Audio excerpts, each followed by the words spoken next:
Alderman Lazar. Here. Alderman Jacob. Here. Alderman Catalano. Here. Alderman Woods. Here. Alderman Roy Wesley. Here. Alderman Sizmarsky. Here. Alderman Eugene Wesley. Here. Okay, I declare a quorum. Next, approval of the minutes of meeting December 11th, 2014. Do I have a motion? I make that motion. Second? All in favor? Aye. Opposed? That carries. Next is report and recommendation ornamental city signage project. Bidding results. Ms. Henning?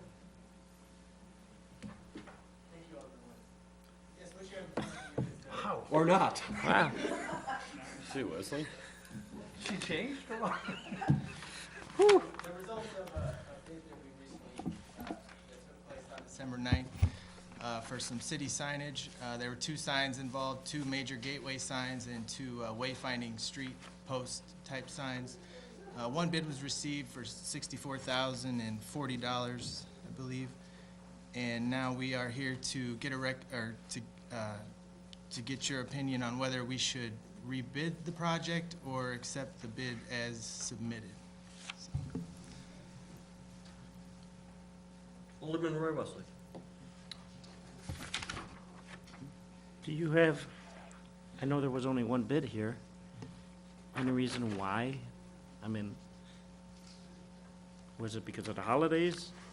Maybe?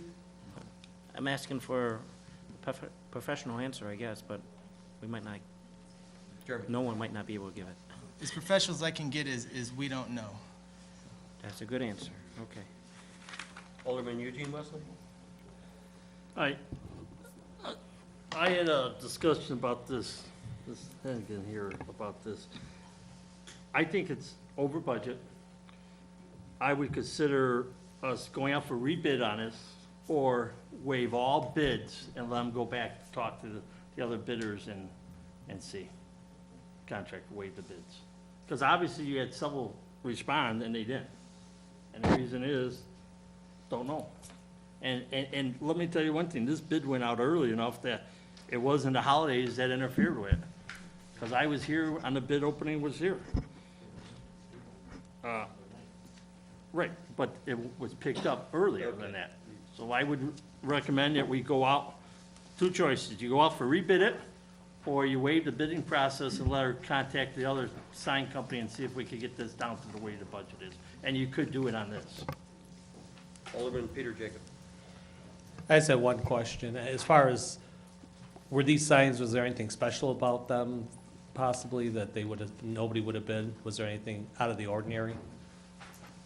Jeremy? They are pretty sophisticated signs that have to be fabricated. They do have acrylic elements and other, power features, and they're mostly made of aluminum. So sign companies, that maybe make decals for businesses and that sort of thing, they don't quite do this level of signs. So it is more limited to certain companies that can fabricate this type of sign. Yes. Alderman Catalano? I'll make a motion to void this out and rebid it. That's my motion. Second. Outside, oh, So we have a motion and a second. Can I make a?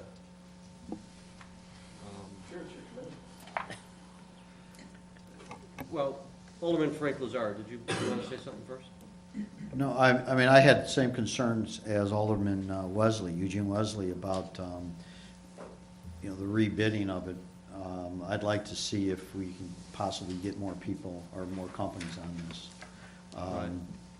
And, I mean, if it wasn't over budget, I would say, let's go ahead and do this.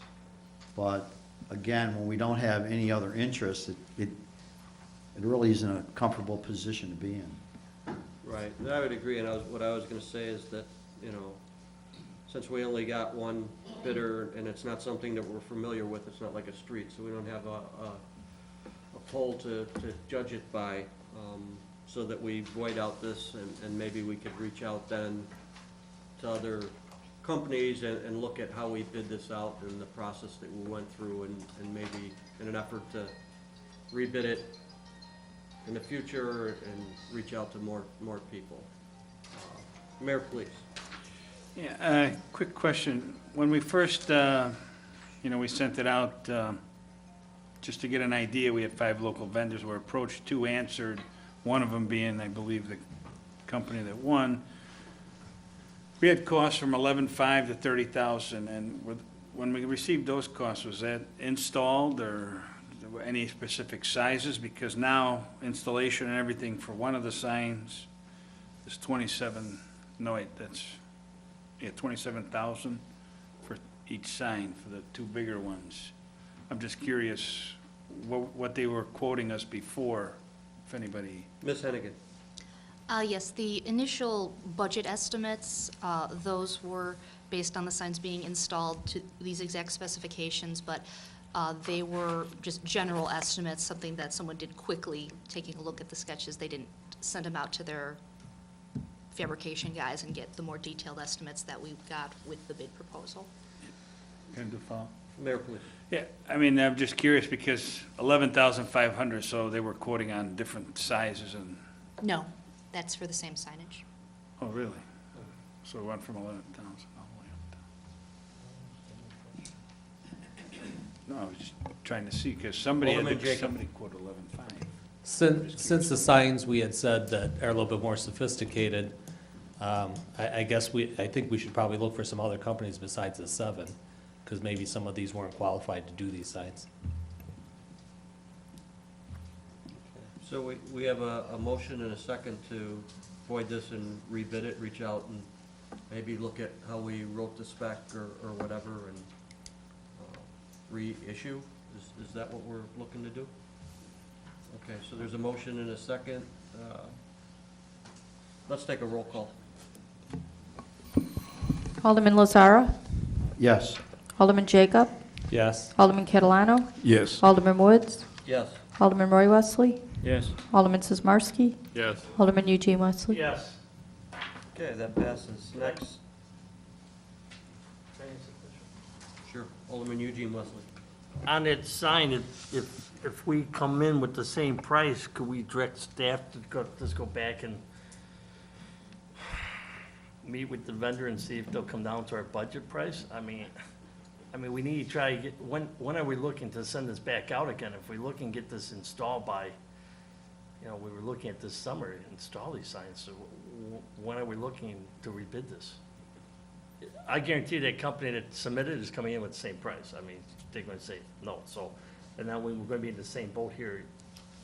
You send this back out to the same people again, and maybe 1 or 2 more, and then what if we don't have no one bid? So I just wanna know, when we're sending out for bid, are we going to give staff direction if we can't get it to the budget, that she could go ahead and go negotiate a price? I don't know legally. Well, if she first, could or not. you're asking 12 questions based on supposition that something's gonna happen that hasn't happened. So we gave them direction to look at the specs and the bidding documents and reach out to them. Well, when's The it other going out? vendors, well, That's a key here. not tomorrow and as soon as they can get it out. That's the best answer I have unless either of you have a better answer. Mr. Murmas. Yeah, I would agree with Alderman Woods. I don't think we have a definite answer today. We'll go back, we'll regroup, probably have an answer in a week or so on a good reformulated timeline. And then depending on what happens next time, then we could cross that bridge when we get to it. And there's a process to that, which involves a supermajority of the council to do a strategy that you're talking about with waiving of bids and negotiating with vendors if it comes to that. Ain't gonna make the budget. Okay, next, items to be considered at future meetings. Is there anything somebody would like to put on? No? Next, I'll make a motion to adjourn. Second. All in favor? Aye. Opposed? We're adjourned. Call the Public Health Safety Judicial Committee to order. Let the minute taker record that same people are present. Need to make a motion to approve the from November 13th, 2014. Second. I get, okay. All in favor? Aye. Motion passes. You got a question already? I'm just trying to be. Your question? No, go ahead. Oh, you want me? Okay. I'll turn it over to Chief. He has a question about your name, I guess. I don't know. Maybe first, we're not starting there. He's gonna start with something else. So go ahead. Thank you, Mr. Chairman. I was granted a little liberty to make an announcement before this portion of the meeting. No, I'm not retired. Take it easy. Sorry. In August, as you know, we had our annual National Night Out event, and, you know, there's a large number of people that are involved in that. We just recently received notice that we received third place in the nation for our event, for all towns that are under 15,000. We just got this nice award from them, and we'll make sure to highlight it in the community newsletter, but, you know, particular thanks, Eileen, of course, is our main coordinator, and I'm not gonna embarrass her up front today. And it's, you know, and there's a number of members in the staff that work very closely with her to pull that off, other taxing bodies, and to the council. Just wanted to say for your participation. I know many of you are able to show up at that and continuing to fund it. You know, in this day and age with stuff you hear on the news and community relations, it's really been a good success story for us and something we obviously will continue and hope to keep building every year. So just wanted to make that announcement before we proceed. What's that? Well, hang on. So do we. You need more money, okay. Eileen, every year has been improving, and I really want to thank you for the effort that you've done in this, and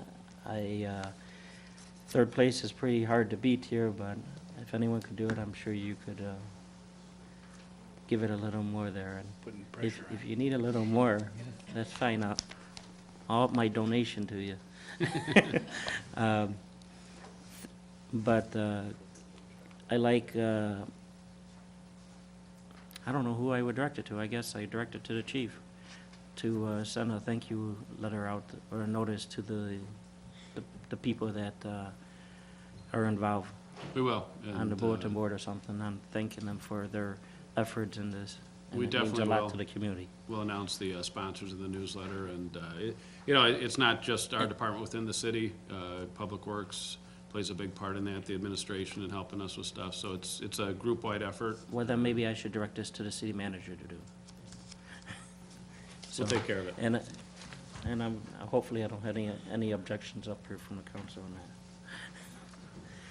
Okay, All right, thank you. thanks for that. Okay, now you can raise your hand. No, you gotta call out the next item. No, that's his job. No, it's your job, then he'll. Go ahead, chief. The next thing before you is the consideration of a purchase of a license plate reader. I know we addressed this a couple years ago. There are some new members of the council. So just to kind of run through some of the reasons why we may want to use it and how it would be effective for us. You know, the bottom line is it's a tool that will help us do our jobs better. It's not the end-all. It's not going to solve every crime in town, but it will assist us in what we do on a daily basis. Some of the things that the license plate reader can do and help us recognize and be that extra set of eyes out there is, you know, dozens of times per week, we get critical reaches from other agencies around us, and they're sharing intelligence information.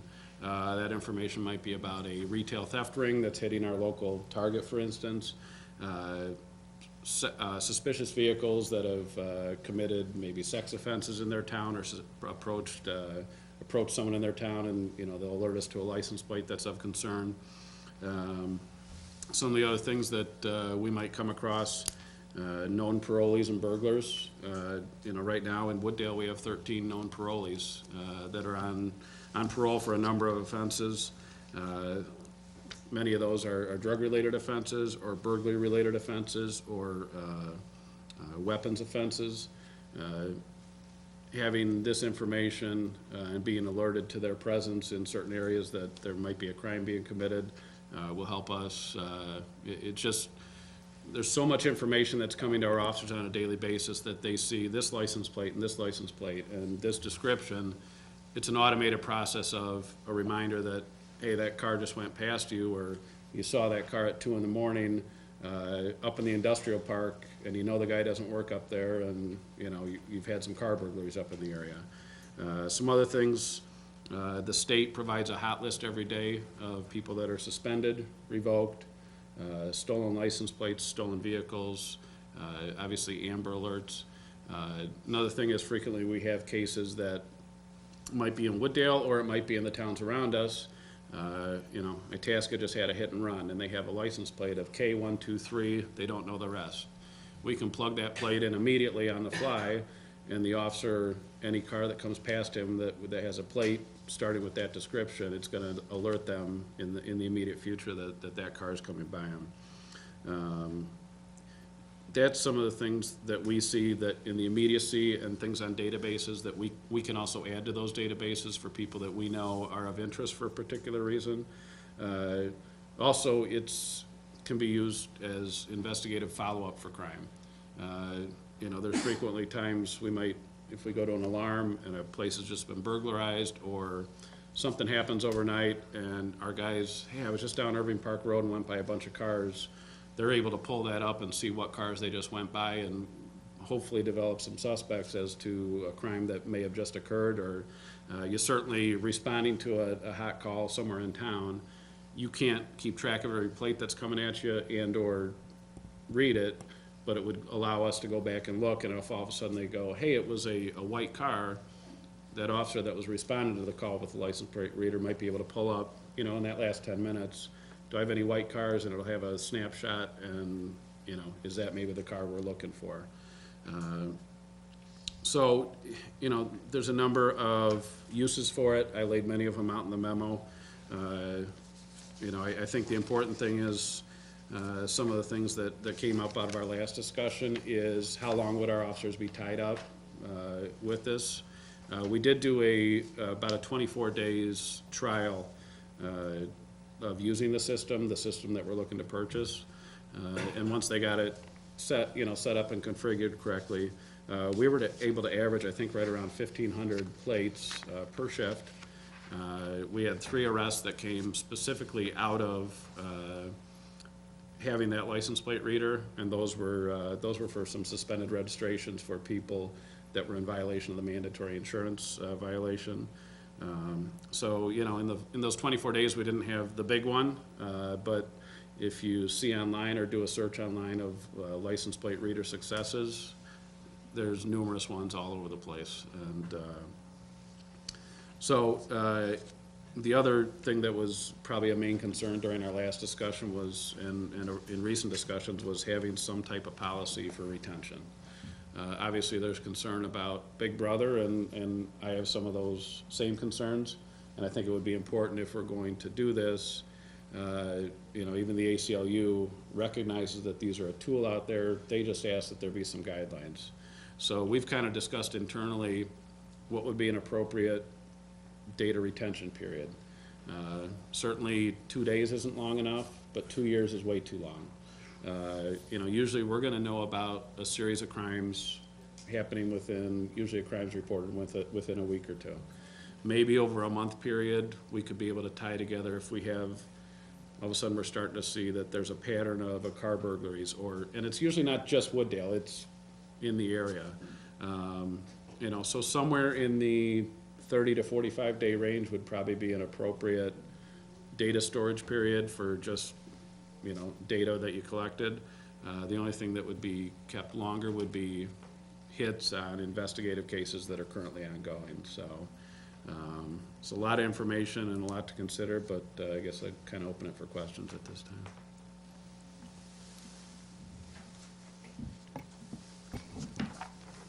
I guess I gotta call him in Woods first. He's had his hand up for a half hour. Put your hand down. It won't go down anymore.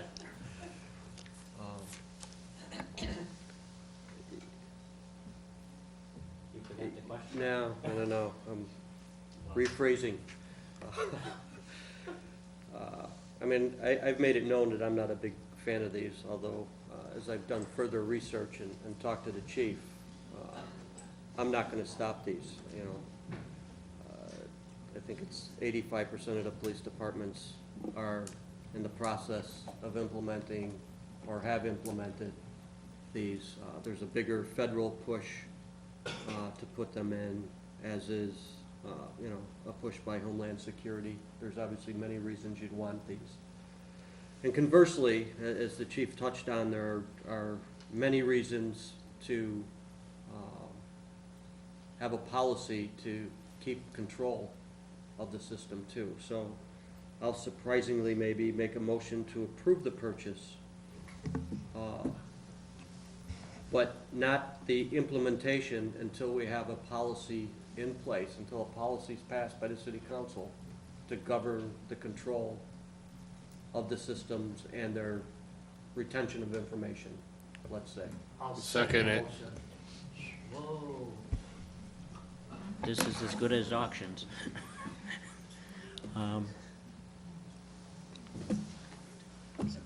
Tony? Isn't there a policy, Chief, isn't there already a policy in the works on this as far as? Yeah, we've researched a number of policies, and actually even the Accreditation Commission that, you know, we undergo that voluntary accreditation. They've come out with some guidelines, not specific time periods, but things that need to be addressed if you're gonna implement one of these systems. So what we'd kind of do is, you know, we're good in the police department, in a lot of police departments, of finding out what's working for others out there. You know, the biggest thing is data retention periods, and then use of that information. You know, our people have access to a lot of information on a daily basis already. You know, any violation or not following those, such as our lead systems, you know, there's, you know, it gets pretty severe if you're in violation of that, and you're probably gonna face sanctions, you know, up to including official misconduct charges if you're using it improperly. So I think it's important to have good controls on it, just like we do with the lead system. And I don't have a problem with coming up with, you know, a policy in pretty near term here that would probably satisfy all those requirements. Thanks. Oh, Peter Jacobs. Being a supporter of this, one thing I would like to ask is what the other communities around us that do have this, do you know what their policies are? Or are there not too many towns around us that have these? There's several around. I've looked at a lot of policies. I've got a lot of copies of different ones. And what we do when we go to implement any type of new program is we're a part of it's a list server, basically a sharing of information with other accredited agencies too. And if we're gonna implement this, we'll send out another request to all the accredited agencies and say, what are your policies? And, you know, then it ends up that many of them then end up on the same page because there's certain accreditation guidelines that you have to follow. And we're gonna take from that the ones that fit us, and then you've gotta tailor it to you, because some towns will say, well, this commander of this will handle the input or approve entering someone to the hot list or something. So the policies differ from all the ones I've seen, but a lot of them have the same themes, and the departments I respect, and some of the bigger ones that I've seen that, you know, cover these things, they're pretty extensive, and, you know, you're talking 2 to 4 pages long of just making sure that your guidelines are laid out, so. Just one follow-up with that, is this something you're gonna have to discuss with the city attorney, or is this something that the police department will just make up? We could review it with him, but a lot of the stuff, you know, we make sure that there's no legal issues that come about it. But a lot of the policies we implement, you know, don't, as long as it doesn't touch on labor law or, you know, the criminal statutes are a lot of times what guide us with a lot of our policies and how we handle arrests and everything else, so. Thank you. Alderman Lazar. Hey, Greg, you really did your homework on this one. I know we had a lot of questions for you when you first approached the council 2 years ago. I did take a drive along and watch this plate in action. And I was pretty impressed by the information that it was able to send to us in such a short time. So thank you for doing your homework on this. And I, because of that, have become a supporter of this. Again, thank you. You're welcome. Thanks. Chief, I did have some questions on software, and I had a resident, Randy Messina, contact me, explain about some of the software with this, because I guess his company is familiar with it or something. He explained it to me. So the resident that did that, I'd like to give compliment to them, so I understand it a little better, too. At that, I'd like to take a roll call. Alderman Lazara. Yes. Alderman Jacob. Yes. Alderman Catalano. Yes. Alderman Woods. Yes. Alderman Roy Wesley. Yes. Alderman Sizmarsky. Yes. Alderman Eugene Wesley. Yes. Thank you. Any items for a future meeting? Nope. I need a motion for, okay. Yes? Alderman Wesley? I don't know where this falls under. To review all the policies that the city council has passed, will that fall under that category, public health and safety, or where will that fall? He wants to read, you want to read all of them, huh? I want to review several policies. I guess I'll talk to him after me. Well, I guess, We'll talk about later. Yeah, we'll Yes, just city talk manager. offline and maybe with the city attorney too to figure out, coordinate how you want to do that. comes under legal. Anything else? Okay, need a motion for adjournment? I'll make the motion. Second. All in favor? Aye. Thank you. I'd like to call the Public Works Committee to order. Roll call taker, note that the same people are here.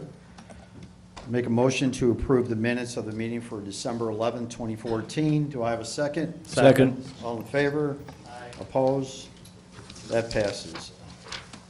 Matt, we're going to turn it over to you. We have a presentation for a street sweeper outsourcing. Thank you, Alderman. A couple weeks ago, a couple months ago, actually, we were asked, the Public Works Department, to look into contractual street sweeping versus doing the in-house street sweeping program that we currently have.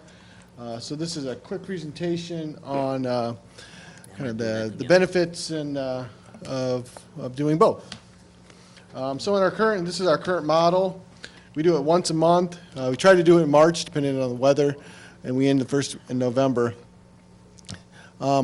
If it's really dirty out there, beginning and the end of the year, it takes us about 10 days to complete a sweep of the whole entire city. It's not so bad. Usually in the summertime, it's not as bad, not as many leaves, and as such, maybe 6 days to go through the whole town. And we use a Elgin mechanical broom. That's the one that it just has brooms that push it all towards the middle, and then a broom that sucks it up into the side of a big hopper. So going around, we've taken some looks at doing some with some other companies. Place I used to work currently has an outside contractor. So we thought maybe going to 10 or 11 sweeps a year, maybe 3 at the beginning of the year, April and May, while it's really dirty and heavy after the snowfall. Monthly, June through September, and then come back hard at the in October and November, and do it about every other week or every 10 days or so. Excuse me. And using this, we would use a vacuum sweeper, which is a combination of brooms and vacuum. So the brooms take it to a vacuum, which sucks it up instead of having to be placed into the inside of a hopper through a belt system or some other broom system.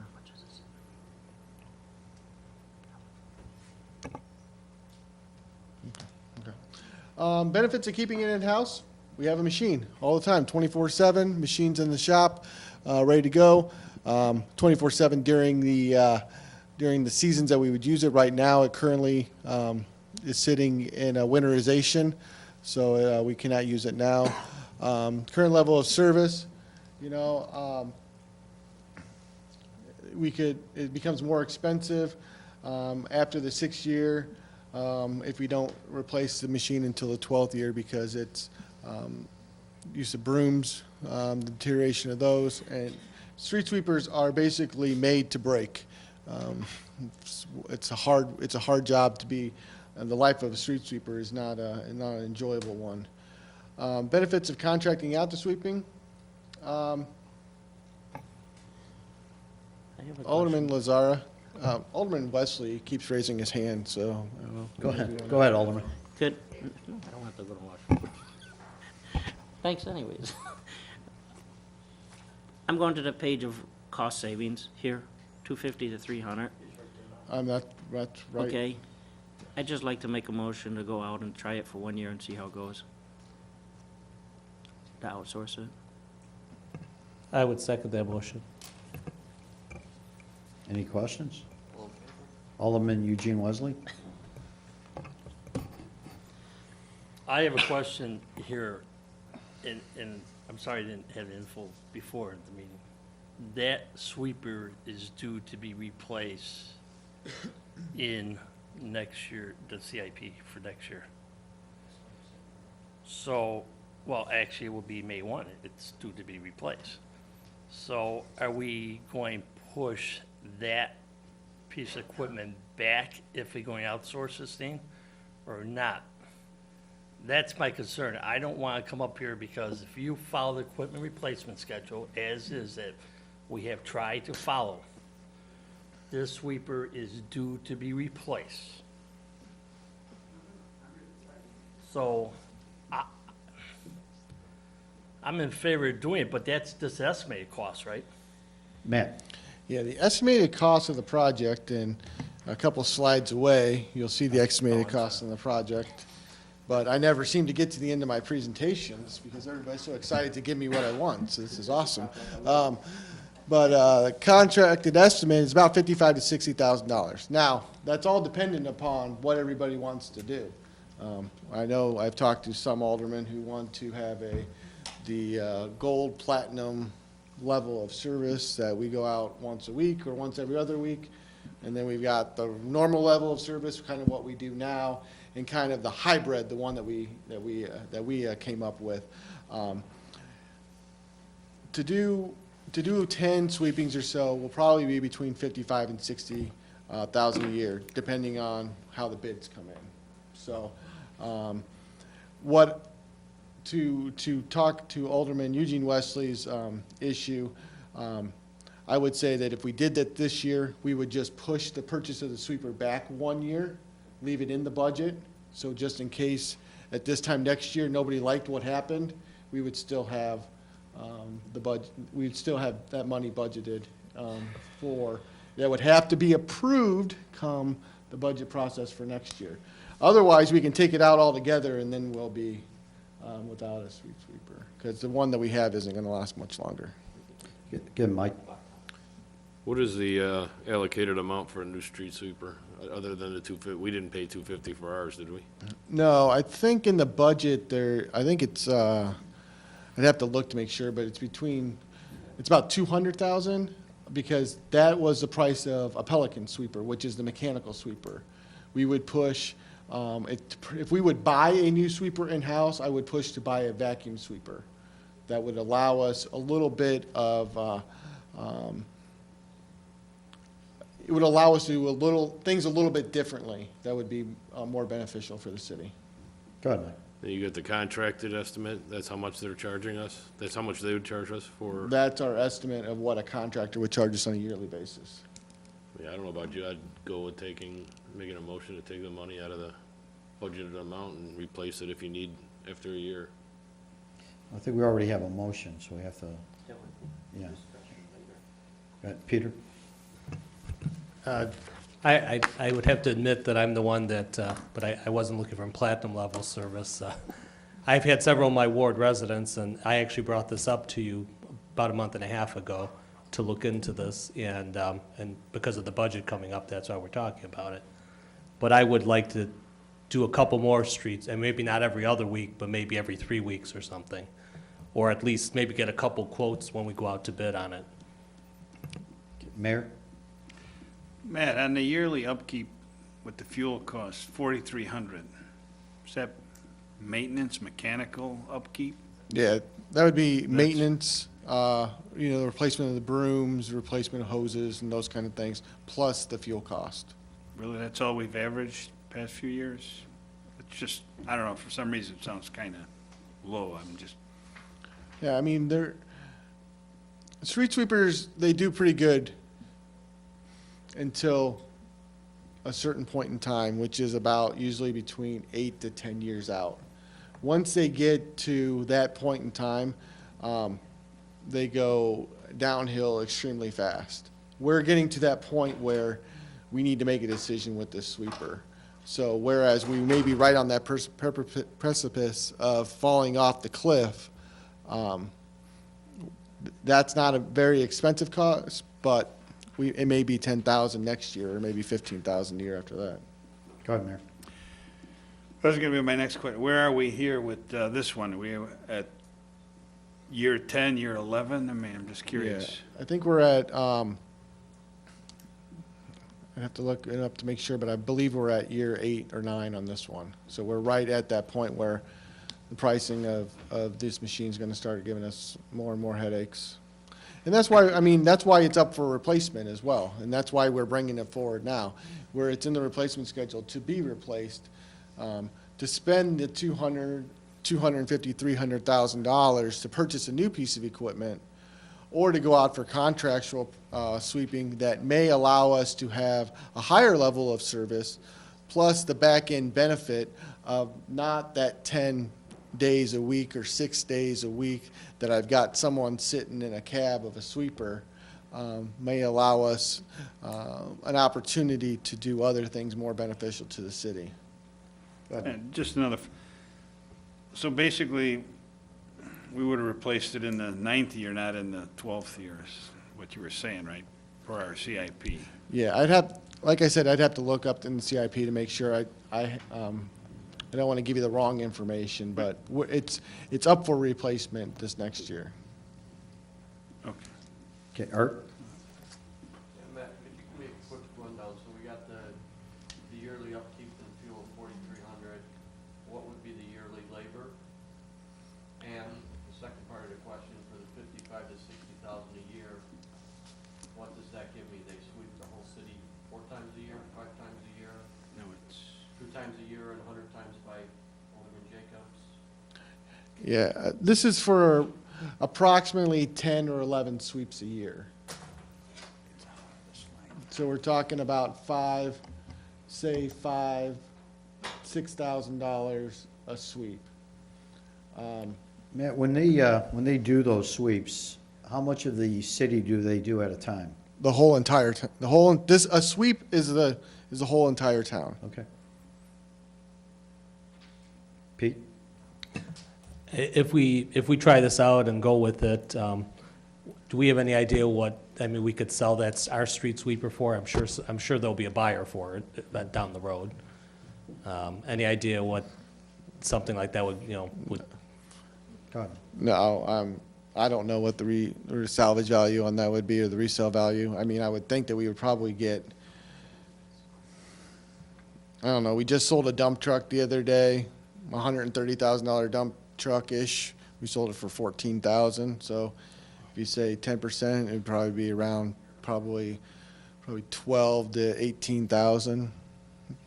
I mean, that's just spitballing against the wall. So Matt, do we have any idea if we needed a emergency sweep, what that cost would be? yeah, in the contract, when we do a bid spec on this type of work, we would lay all those things out in the bid. Like if we wanted to have a special sweep on the 4 nights of Prairie Fest, if we were in the same location we normally would, say we want 4 nights of Prairie Fest, we want to sweep between the hours of midnight and 2 o'clock. We would just write that in the spec, and it would make them quote that for us.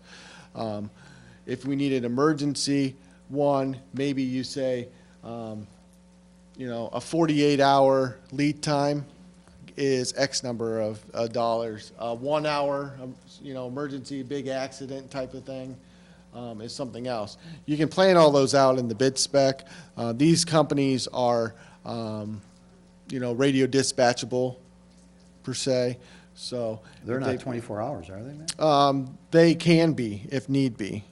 We've had that, we wrote that in our bid specs in the former location I used to work, that if we need them in an emergency situation, obviously you're going to pay for it. It's going to be a lot more expensive than a regular hourly rate. But then you can also put in hourly rates in there and the cost of it. So say that we bid out for, we want to do 15 sweeps a year, and, come the middle of October, we've already been through our 15th one because people really like the level of service. We would have also a per sweep price add-on that we could put on the back end of it and just schedule it with them. Okay, Tony? Full-time, we got a lot of problem with leaves. So would they come out around that time of the year to, Yeah, leaves are a tricky subject when it comes to street sweepers. Our current street sweeper doesn't do a very good job picking up leaves. That's why the vacuum sweeper is a lot better off. We would also, like I put in the plan, that we would load up on the back end of the schedule. So maybe we go from the middle of October to the to the end of November.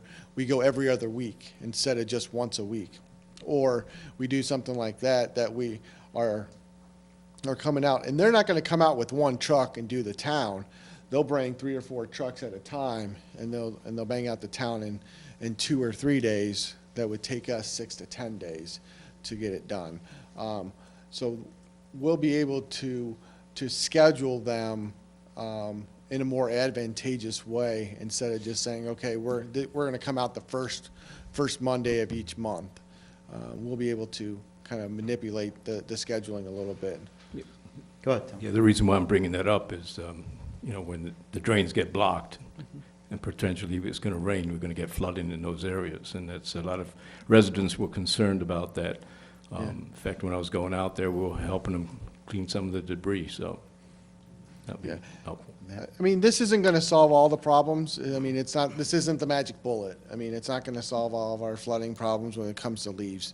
People are still going to have to be mindful of the fact that if you have a drain in front of your house that has leaves on it, you got to go out and clean it off. And that'll also be part of the public works. We'll have to go out and do it like we do now. But I think if if the sweeping is more prevalent during the fall time, and you're doing it 4 times instead of once, the odds are that the leaf debris that collects at those inlets is going to be less. Now, that doesn't mean that you don't get a big windstorm and all the leaves come down and the next day we have, 2 inches of rain and we all flood out. That happens sometimes, but this will be a lot better, more beneficial for us to do it this way. Peter? And you're also saying in here that basically, if we did this, we're going to have one extra Public Works employee putting in an extra 80 hours a week or 48 hours a week into other things throughout the town. And you have things for them to do, I'm assuming. Yes, yeah, we have there's more work to do in Public Works than one extra guy that for, it looks like it's going to be about 94 days or something like that worth of work. We have plenty of work for them to do. So it's not going to be just because we're down a sweeper, we need to remove people from our department. We've got plenty of work that we need to still get caught up on. So, Matt, you're looking for a direction from the council as far as going out for bid for this? Yeah, basically what we're looking for is direction on whether or not we want to go out for bid for street sweeping contractual services.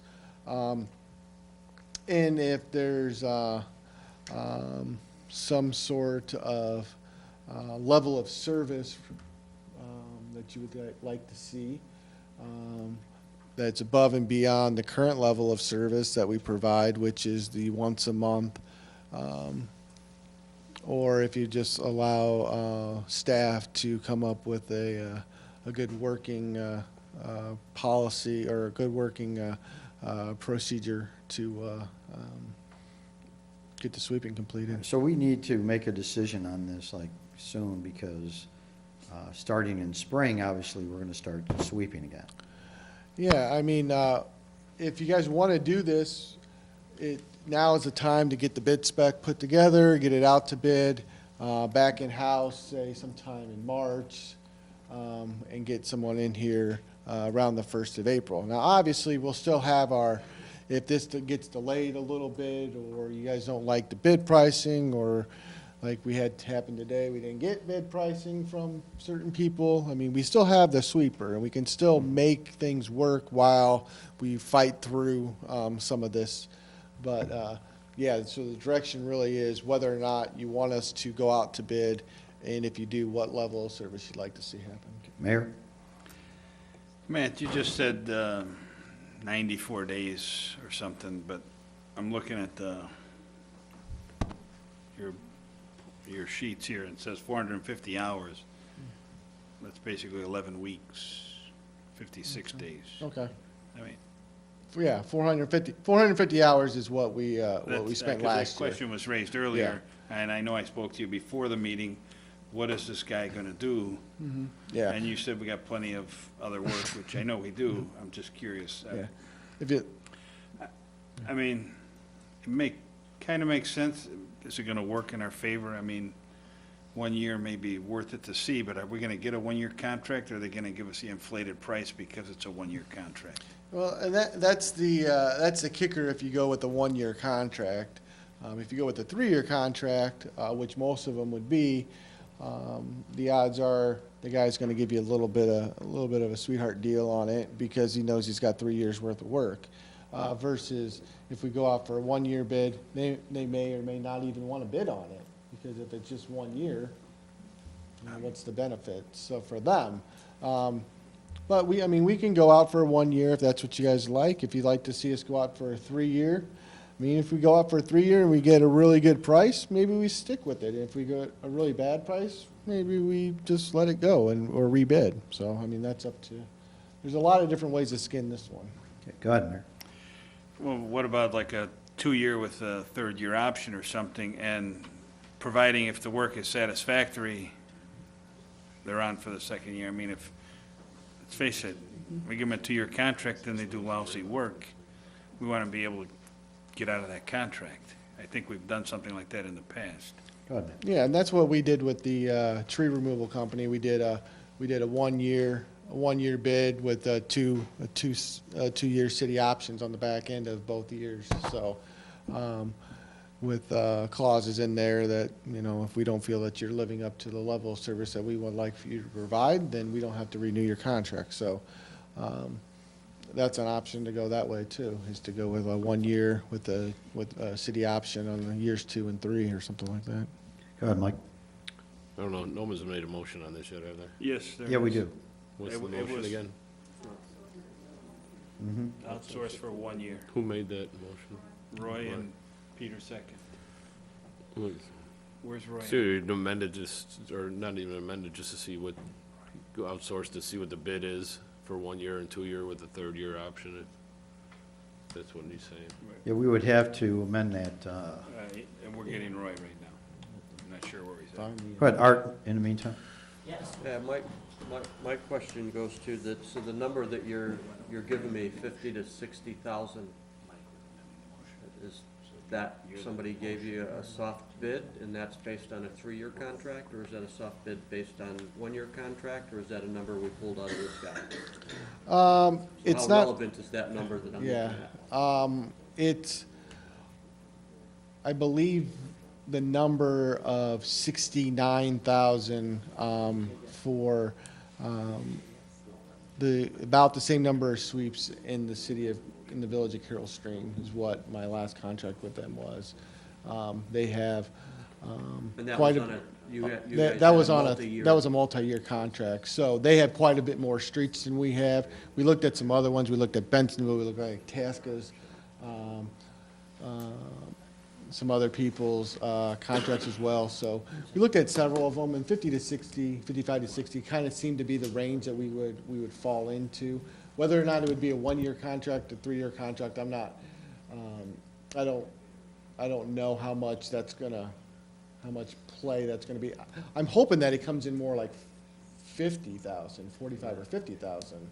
But, 55 to 60 I thought was a very safe number for. And then my next one, quickie, was, in all the contracts we do, I mean, I would have bid it for 3 years, all the contracts read, if you're not performing to standards, we have the right to void the contract, so we don't have to go through, let's get a 1-year bid, a 2-year bid, a 5-year bid, if, do the 3-year bid, if they don't do the job, if they do the job, we got the right price and they're doing the job correctly, then we're gonna continue the other 2 years. If they don't, we're gonna get rid of them, we're gonna continue probably and purchase the machine, so. I don't know how the motion was made, but maybe. It was just made for 1 year, so we would need the motioner to, Does that make sense to Yes, everybody? it does, yeah. Okay. Thank you. I would say, you want to remotion that, Yeah, if the motioner and seconder would agree to make it instead of the 1-year term, to go out for a 3-year term? that would be Roy, Well, who was the second? and Peter. I would be a yes for that. But we need you first. Okay. Okay, so that's the motion then. Okay, let's do a roll call. Alderman Lazara. Yes? Alderman Jacob. Yes. Alderman Catalano. Yes. Alderman Woods. Yes. Alderman Roy Wesley. Yes. Alderman Sizmarsky. Yes. Alderman Eugene Wesley. And that passes. Report and recommendation approval of 2 tasks, day-to-day pre-treatment operation and non-compliance operation under an existing professional service agreement with Robinson Engineering in an amount not to exceed $95,100. That is my motion. Do I have a Second. Any questions? Roll call, please.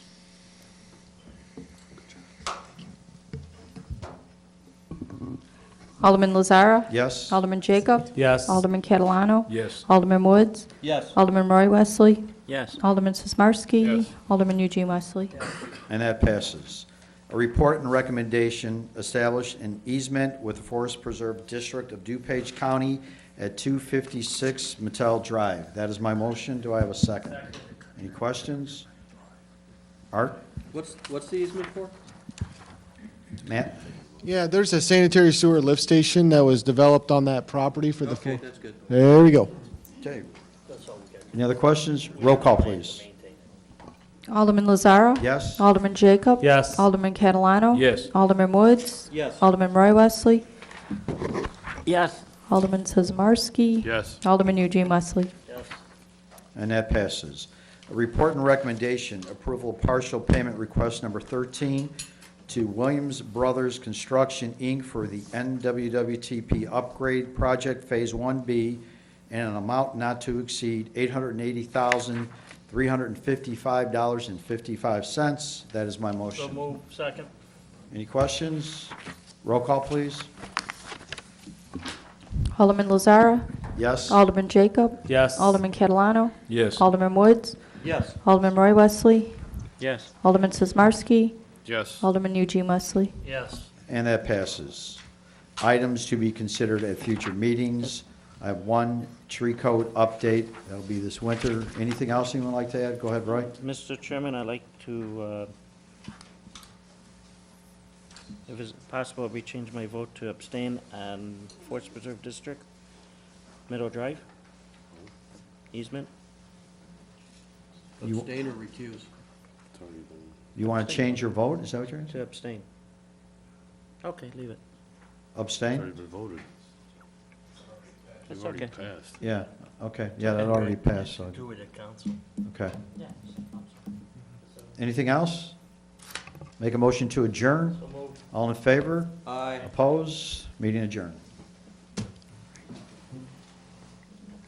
The Finance and Administration Committee There's a call to order. The minute taker record, the same members are here. Needed approval of the minutes of December 11th, 2014. Second. It's a report and recommendation replacing advertising. What? You gotta vote. Oh, all in favor? Aye. Opposed? Motion carries. The report and recommendation replacing advertisements in the city utility bill. Mr. Wilson? Yeah, thank you, Mr. Chairman. Staff was asked to look into the possibility of placing advertisements from businesses in the city's water bill. Staff had one municipality that was given to us by one of the aldermen to look into. That municipality then also gave us another town that also did a similar thing. Kind of a brief summary of those are in the first two paragraphs of the analysis section. The one thing that both those communities do is they print the bills in-house, so they're able to keep the costs on the printing significantly lower. We were unable to identify any municipality that uses a professional outside bill print company that on any sort of regular basis does the advertising. We did put in the last three projects that the city did through the bill print company. We put those prices at the bottom of page 1. And, trying to think this through, the theory behind this would be to generate revenue, so we would want, I would presuppose at a minimum, the company to cover the cost of the printing and insertion. And so those are some of the costs of, like I said, the last three that the city had done there. So, I mean, could it be done? Yes. But like I said, those are some of the estimated costs that the business would be looking at up front to do it. And then the other thing that we mentioned there is that this only goes to where the bill goes to. So you get the multifamily dwellings, Dominion Tower, Brookwood, they just get one bill that typically goes to an association company, not even to the property. So all the residents in there would not get that advertisement since they don't get a water bill. Any questions? Mr. Wesley? You mentioned about us covering the cost of the printing. Have you asked people, or if we're capable of doing e-billing instead of sending a bill to them? And Mr. Wilson? Yeah, we do have a certain percentage of the population that receive email-only billing at this time. okay. And any inserts that would come in the paper form are now attached to those emails, so they would get those as well So electronically. they get the paper and There's very few people that get both, but if they get the electronic, then they would also get whatever insert would be, like the Prairie Fest flyer, for example. They get the email with their bill and the Prairie Fest flyer. Mr. Lazar? You have a follow? No. Mr. Lazar? Brad, on this, this printing, is that really necessary to actually have advertising printed? Can't, if, let's say, local pizza parlor wants to put in an insert, can't we just let them supply the advertising piece of paper and insert it in there ourselves? Because now you're talking about no expense except for, like you were saying, inserting advertising into the bill. Sure. Yeah, the inserting would still be done by our print company, and there is a nominal fee, I want to say $150 or $160 that they charge us for each of the insertions. So yeah, so if we were to, I guess theoretically, supply them with the piece, then that would be an option for them to just insert that. I know they do have some standard sizing so that it can go into their mailing machine correctly and get inserted. So yeah, theoretically, that would be an option. It'd be a lot cheaper. Yeah, you wouldn't have to pay for the printing of the documents, just the insertion of the documents. Alderman Wesley? printing for businesses. Define a business.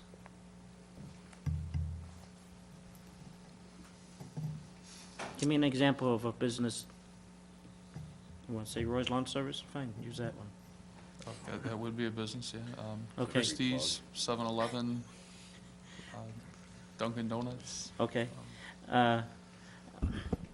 By doing this, I think we're opening up a can here, saying if we have, our industrial section is for adult entertainment, and for some reason we get an adult entertainment thing over there, that means they could advertise into this too.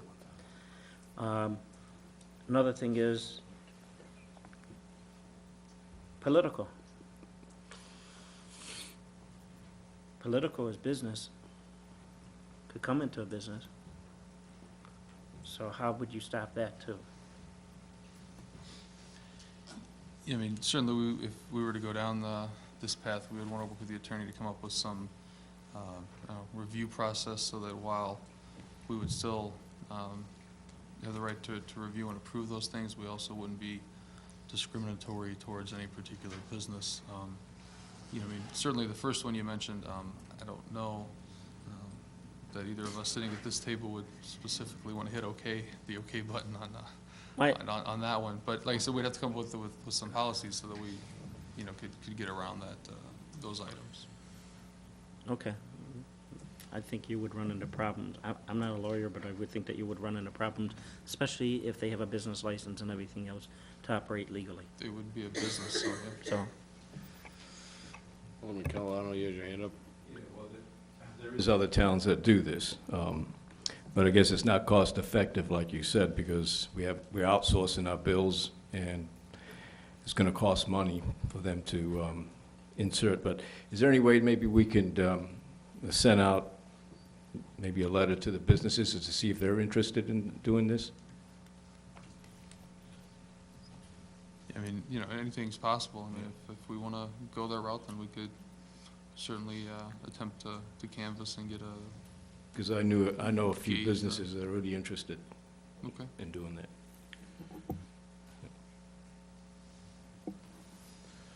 Peter? Brad, you had mentioned a good point. I live in a condo, and I don't get a water bill. The building gets a water bill. That's 90 units just in the 3 buildings by me, and there's 3 other condo buildings there.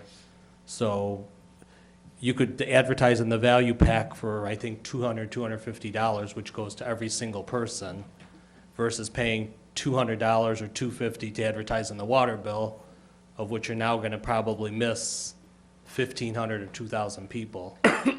So I really don't see what business would want to miss out on advertising to all the residents, not just to the select few.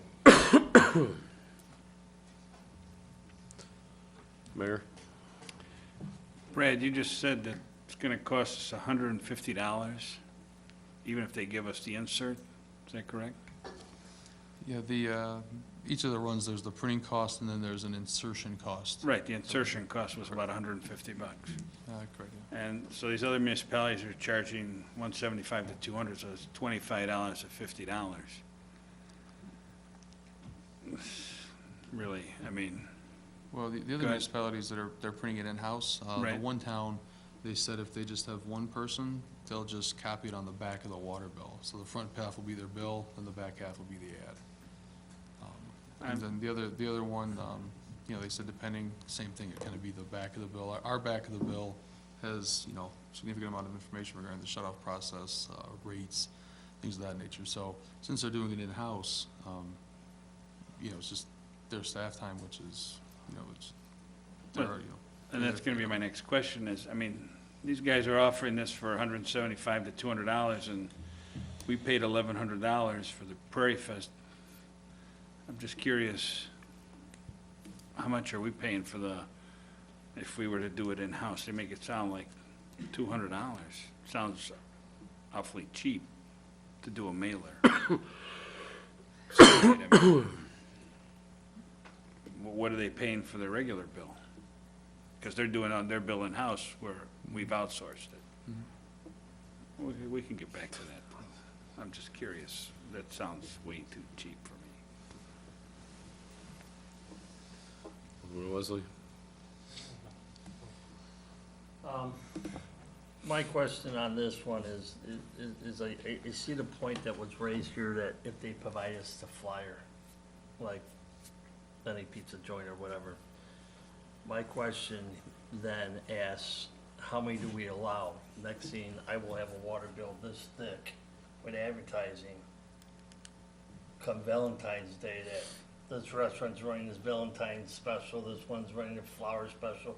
That water bill is gonna be this thick if we allow all that advertising going in there. Are we going to limit it? And then now you're picking on businesses, well, that business is better than this business because I can't put in the water bill. So I mean, I see the point where we're going here, but I'll tell you one thing, I don't want water bills sent out to these residents this thick, and then they'll come back in our door and say, Jesus. And now we're gonna have to pay more money because it's so thick, the post office is going to come back and says, since this water bill is now this thick with all our papers, let's just add more cost, I'm mailing it out. I see the point, but there's gotta be some draw lines on this, that who makes a determination, how many flyers go in it? We could have every business put a flyer in there if you want. I don't know where this is going to go. You guys, some people brought up here, I never seen this done in the town yet, but that would be my concern about the whole project there. So.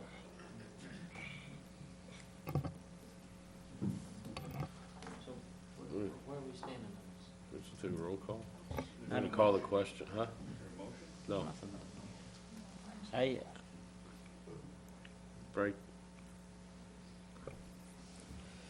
You know, the reason that we have this item and even the next item that's coming up is because I think as a council, we have to agree that there's something that we have to do in regards to the rising cost of water. I believe, and I'm sure we all do, that we have not seen the end of it. Water is going to become, and it probably is already, the most precious commodity that we have. Basically what these ideas are, unless someone else has anything else to suggest, are ways to help the residents cope with the rising costs of water. I'm not saying this is the answer. I'm not saying the next item that's on the agenda is the answer, but what I'm saying is that we have to look at this and we have to address it. Even if we have to start moving some line items around in our budget. I know we do have the possibility of the 390 interstate corridor coming. That should be able to help us with our water situation. We also have the memory care building coming up. That again should help us with our water situation. But these items are put on there so we can come up with some kind of idea, some kind of relief. Now, if anyone else has any better ideas, say them. Come up with them. I'm not trying to force this down anybody's throat. I'm just trying to make it clear that we need to address this situation before it costs us, and not just us, because we're all in this together, guys. My water bill, your water bill, and everyone's water bill. Not just our community, but everyone's community. You know, it's a shame, but we do have something that a lot of other communities don't have, and we have the 390 corridor development that I think is going to help us a lot.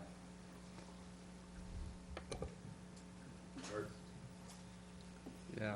I think a lot of what Frank said is true, that the part that's the best for us and the thing that we've been working on is, and that is improving the city, its infrastructure, and, you know, trying to increase the demand for purchase of property and businesses moving in. That's the thing that's gonna help us out. So while it might be nice to come up with these things if they would work out, the bigger thing is to bring in the new businesses, the hotels and stuff, to spread that infrastructure cost over a broader base. We keep losing, the base keeps receding, that's why the cost is going up for us, on top of what the county and Chicago have done to us. But, you know, we can't lose sight of improving the city and all those things we move forward. I know it's hard to tell people that, you know, but those will be the big changes. Those will be the ones that will give us the ability to reduce the water rate. Come back 1 year, maybe next year, and look if a few things come online and add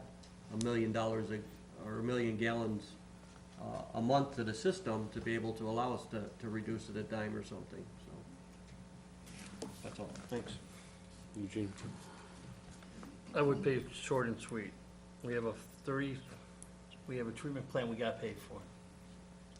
We'll address that issue again. We have a treatment plant that we have to pay for that has to be done. The only way you can do this and start cutting water projects, start doing this, is really sit down with the budget, hard look at this year's budget, and look at what we could do to cut this budget, and that we don't have to go out and spend $5 million for road projects. Get back to reality, like I said before, $2.5 million. That was what we were at before. We went 3 years in a row that we overspent on road projects, and you can't tell. And I'm as guilty as everyone else up here voting for all those projects to go above the budget. And I'm sorry now I did that. But it's our council's decision to really hardly look at this next year budget and sit down there and really, really get into that budget and look at, do we really need to spend $4 million for this project? Could we cut this down to lower that water rate? No. We might be able to do that, but we need to really, as a council members, sit down and look at that budget and keep going on and not spending $5 or $4 million for road projects. Bottom line, that's where you can save your money. And we need to look at that. And until this council don't do like we've been doing and come back to reality when we were spending 2.5, right, Mayor, 2.5 or something like that, we need to look at that hard look this year. We need to look at CIP projects. Could we cut down on a CIP project somewhere that we're gonna be getting Friday to try to save money and give a discount to the water? But as of right now, I can't sit here and support anything until we really hardly look at that number, see what our loan is that we have to pay for that treatment plant, because we are on hook for that money, regardless how you look at it. Until May 1st, until we start really getting into that budget and see maybe we could do it that way, I'm more than willing to sit down and go through that budget and look at where we can find it. But until then, I can't. I just can't do it. I'm gonna call a question. So, Need a motion first. You don't have a motion, you can't call. no one made a motion? I thought they did already. No. I'll make a motion Can I get a to question in? table this or discuss this down the line, not move forward with this. To discuss it further? Table. Table it until after May 1, until we look at the budget. I'd like to table it until the sewer treatment plant's done at least. Well, let's look at it in the budget. There's my Well, motion. I'll make a motion to table the sewer treatment plant. Pick one. Someone else. Does he get a second on I his don't know, if you motion? second, On Gene's motion. I'll second it. Okay, I'm out.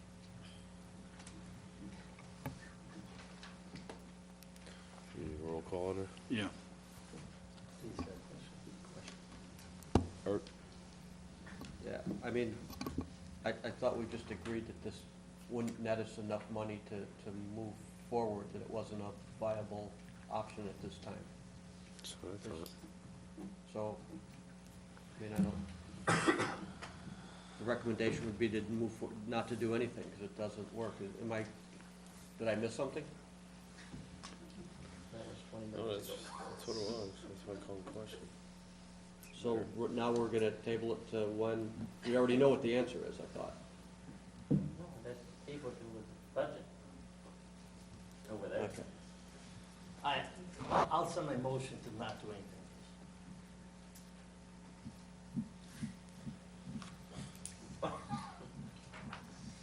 Mayor, did you have something? I made a motion, I need something to agree, that's nice. Fine. Yes. Mayor? So what's the motion now not to go forward? Nothing. Because, I mean, I understand we need to come up with some kind of something to help, because we do have another, $3 increase on the water. And our goal is look at it every year and basically help ease the pain to the residents if we can, and maybe if lucky enough, we can, you know, give them a credit, but I understand that. And right, and listening to this, I mean, if they're only, these communities are only getting 175 or 200, and we're gonna spend 150, I mean, $25, and then we, you know, if somebody comes up with some kind of policy or something that we can look at, some idea, I don't know what these communities are doing, right? Yeah. Alderman Wesley said it, I mean, right now we don't, but in the industrial park, something pops up, you know, we're gonna advertise that stuff. I agree, we have to find something to help out the residents. And I know we got a couple other things going here, so, no problem. Okay, we have just basically not to go forward, is that your motion, Gene? My motion. And Mike second, okay.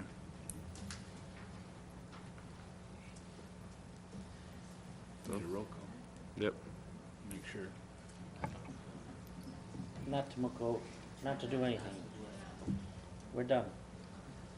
We need a roll call. Yeah. Roll call. Yeah, roll call. Alderman Lazaro, No. Alderman Jacob, Yes. Alderman Catalano, No. Alderman Woods, Yes. Alderman Roy Wesley, Yes. Alderman Sizmarsky, Yes. Alderman Eugene Wesley.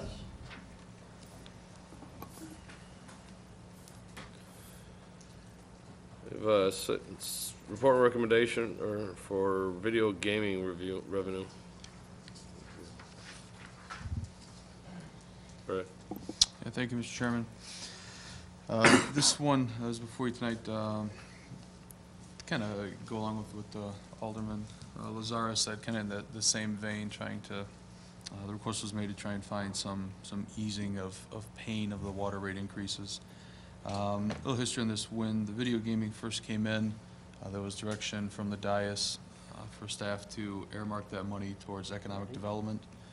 For the last couple of budget cycles, it has been in the tourism fund, funding economic development. Most recently, it's been earmarked for the entryway signs, ironically the ones that we had discussed earlier tonight. But there is no specific statutory restriction that we're specifically aware of for where that money can be placed. You know, a little best practices here and there, but there's no specific statutory guidance on it, aside from just, you know, within the city, so. So besides what the city council told you?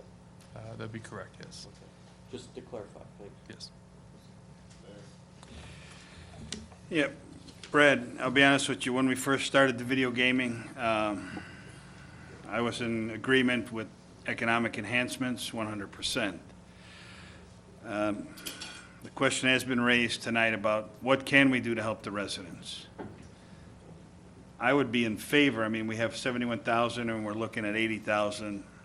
If we use this money for a year or two to slow down the increases to the residents, and then, you know, and look at it as we look at the water rates every year, if something happens where we're selling more water, making more money, then we can put it back. I mean, maybe a year or two, use it to subsidize that $3 increase. I mean, the residents were the one that voted this in because the businesses pleaded to them and basically, so they're the ones that voted it in. I don't see a problem of us using it for a year or two to help subsidize and possibly slow down those increases.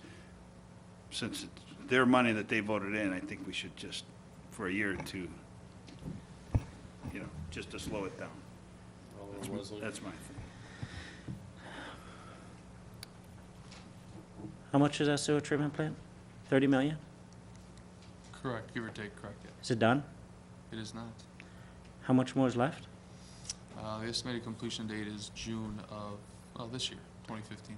Do we have a final number of how much the sewer treatment plant's gonna totally cost? To the dime?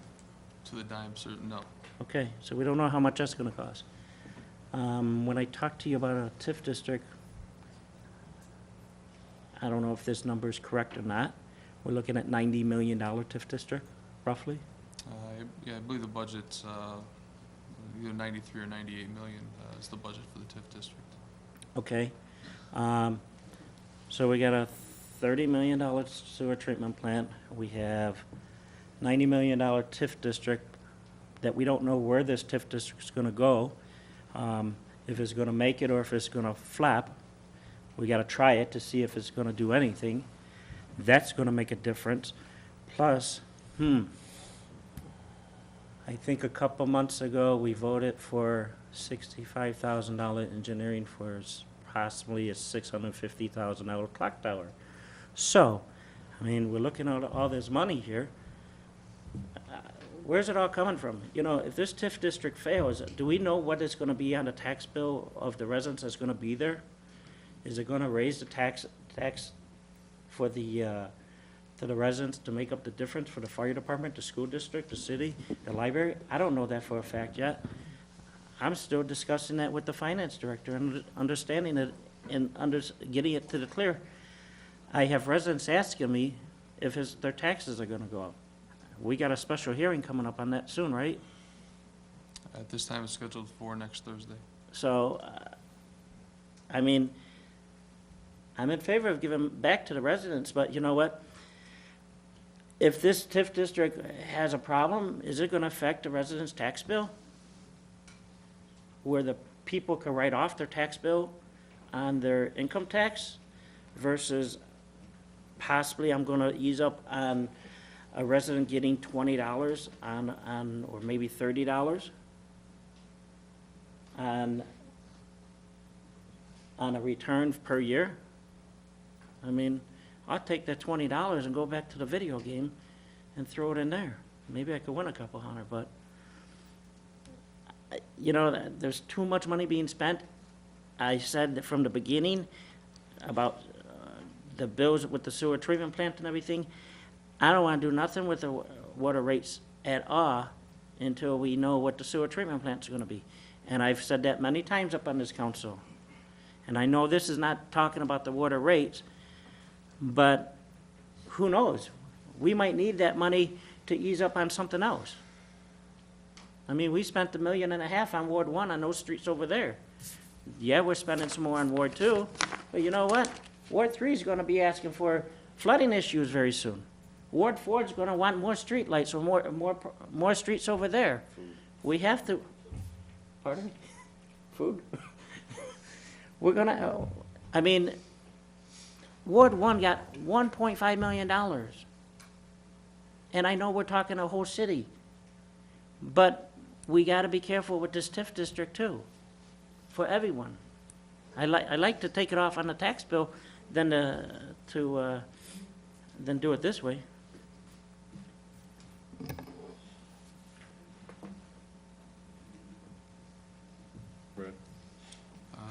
Just two quick points. There was a lot in there, just to get the higher ones.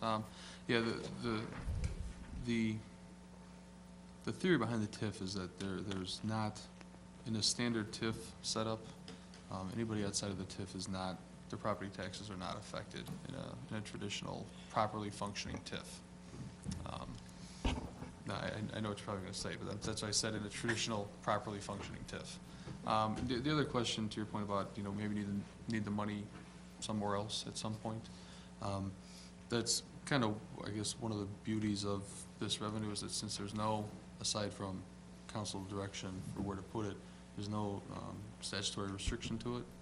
So as much as you don't, you know, you don't want to see it bouncing around, there's really nothing that every year, theoretically, you could put it someplace else if you wanted to, so. In theory. For 1 year, a TIF district possibly could cost the city how much? You understand my question? Year 1, TIF district, we don't do any improvements. Mm. Nothing happens. Cost the city how much, 30, 40,000? You Oh, don't, you said on the increment? mm-hmm, But we're rerunning those numbers now, kind of looking at the the boundaries and whatever. So I mean, I'm- that's on the high side. That's about the highest. Say it can be. 20,000. Okay. Yeah, Okay. That's closer, yeah. Year two, it goes up again, right? It would go up another, the increment would continue to increase, correct? That's my point. Every year it's gonna go up. Where do you draw the, when do we say is enough enough? We don't know yet. We don't know where it's gonna go.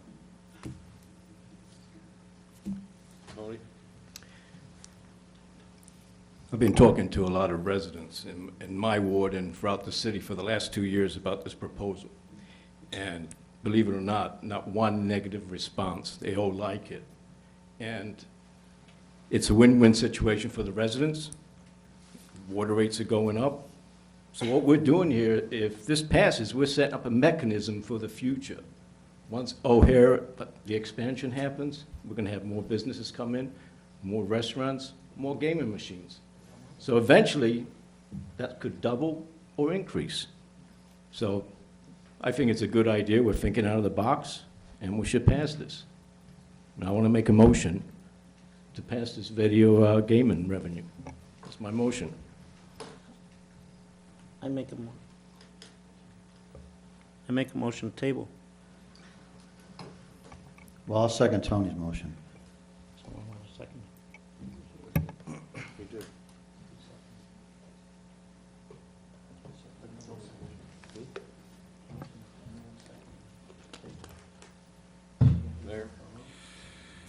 Brad, some of the things we've just mentioned, as far as the treatment plant, the cost is gonna be $1.9 million to repay the loan, correct, per year? Once it's done, 6 months after, or 3 months after, what was correct? 1 year after its completion. Yeah, there's two components to that. There's the Go ahead. $10 million portion that we're already paying on. Right, right. And then there's the IEPA loan portion of it. Right. You know, the estimated cost is between 1.8, 1.9 million. Obviously, as Alden mostly pointed out, until it's down to the final dime, we're not gonna know the exact number. Right, But right. that's a pretty, I mean, it's gonna be within, a few $1,000s, maybe $10,000 or $15,000. So it'll be pretty close to that number. Okay, so we know basically what the number is. We also know that we had the discussion here about water rates. I think we took an extra 50 cents on top of Chicago and Water Commission, because I think it was about 350 that the analysis said to the residents, correct? Correct. So we took 50 cents, we have another $3. And I think some of the concern here was trying to push it between, it was 2 years, we're looking at possibly 3 or 4 years, we're gonna discuss it. This TIF cost that we're just talking about, this 20,000, just exactly, so the residents understand why we're paying this 20,000, could you give a little explanation? Because, they're throwing out numbers, their tax is gonna go up. I don't wanna get 20 calls tomorrow, No, but it might go up, Right. I'm just, a little explanation for the residents, please. Yeah, because I know I'm gonna get a couple, residents are gonna be nervous tomorrow, Yeah. so maybe we can calm that right away. Sure. The first comment is, from the residential side, there's no residential property located within the TIF boundaries. So Right. that's it. They're, I'm wrong? Behind the firehouse is all in the TIF district. No, it's not in the TIF. That's unincorporated. It's not in the TIF district. But then on my block is in TIF district because they received a letter. If we are within, was it 750 feet? 750 feet of the border, you're legally required to receive a notice that there is a TIF district around. There is no residential property located in the TIF, within the TIF district. That belongs to, and unincorporated areas can't be in our TIF because it's not incorporated within the city. So when the TIF is established, the property values of the properties in their tax base that gets dispersed to all of the other taxing districts is frozen. Obviously, as the property taxes increase and the values of the property increase, their property taxes do increase. However, any value above where it's frozen at gets put into the TIF funds in the redevelopment area. So if the base is 100, the first year their taxes go up to 102, that $2 goes to then pay for the redevelopment, the development of the TIF area. So that's how it works. So the taxes in and of themselves aren't increasing at any different rate than they organically or normally otherwise would. It's just where that money is going after the county collects the money is kind of what's changing on the back end of the process. So that $2 then is paying for the redevelopment, the water mains, the new corporate Main Street, things of that nature. So, but nobody's taxes or rates are being affected. What about the 20,000, 30,000 that was mentioned? Where's Oh, it sure, coming yeah, if you take the EAV of the TIF district area, that, 1.5–2% increment that first year, depending on what the CPI is for the property tax increase, if you take that entire base and then inflate it by that number, it's estimated that that's probably about the highest point would be about 20,000. What would then go into the TIF fund to then start to pay for the redevelopment of that area? Which a portion of that would be money that 20,000 that's inflated is money then that is not going specifically to the other taxing bodies. So there's a portion of it that wouldn't be coming to the city, a portion that wouldn't be going to, the fire district, the county, COD, et cetera. Correct. That's the cost, but that money's going in for the infrastructure. And basically, the EAV for this, what was it? Was it $100 million? I'm at a loss on the numbers right now. 600 acres is about $100 million, correct? And the projected EAV, providing the TIF goes well, is $300 million. And that money would pay for the infrastructure. And again, once your infrastructure is paid for, I believe that was discussed at one of the first meetings, if there's a surplus, those taxing bodies then would be entitled to that money, correct? If there is a surplus. I'm not saying there is. I cannot speak, because we do not know how the TIF is going to work out. I mean, Alderman Wesley's correct.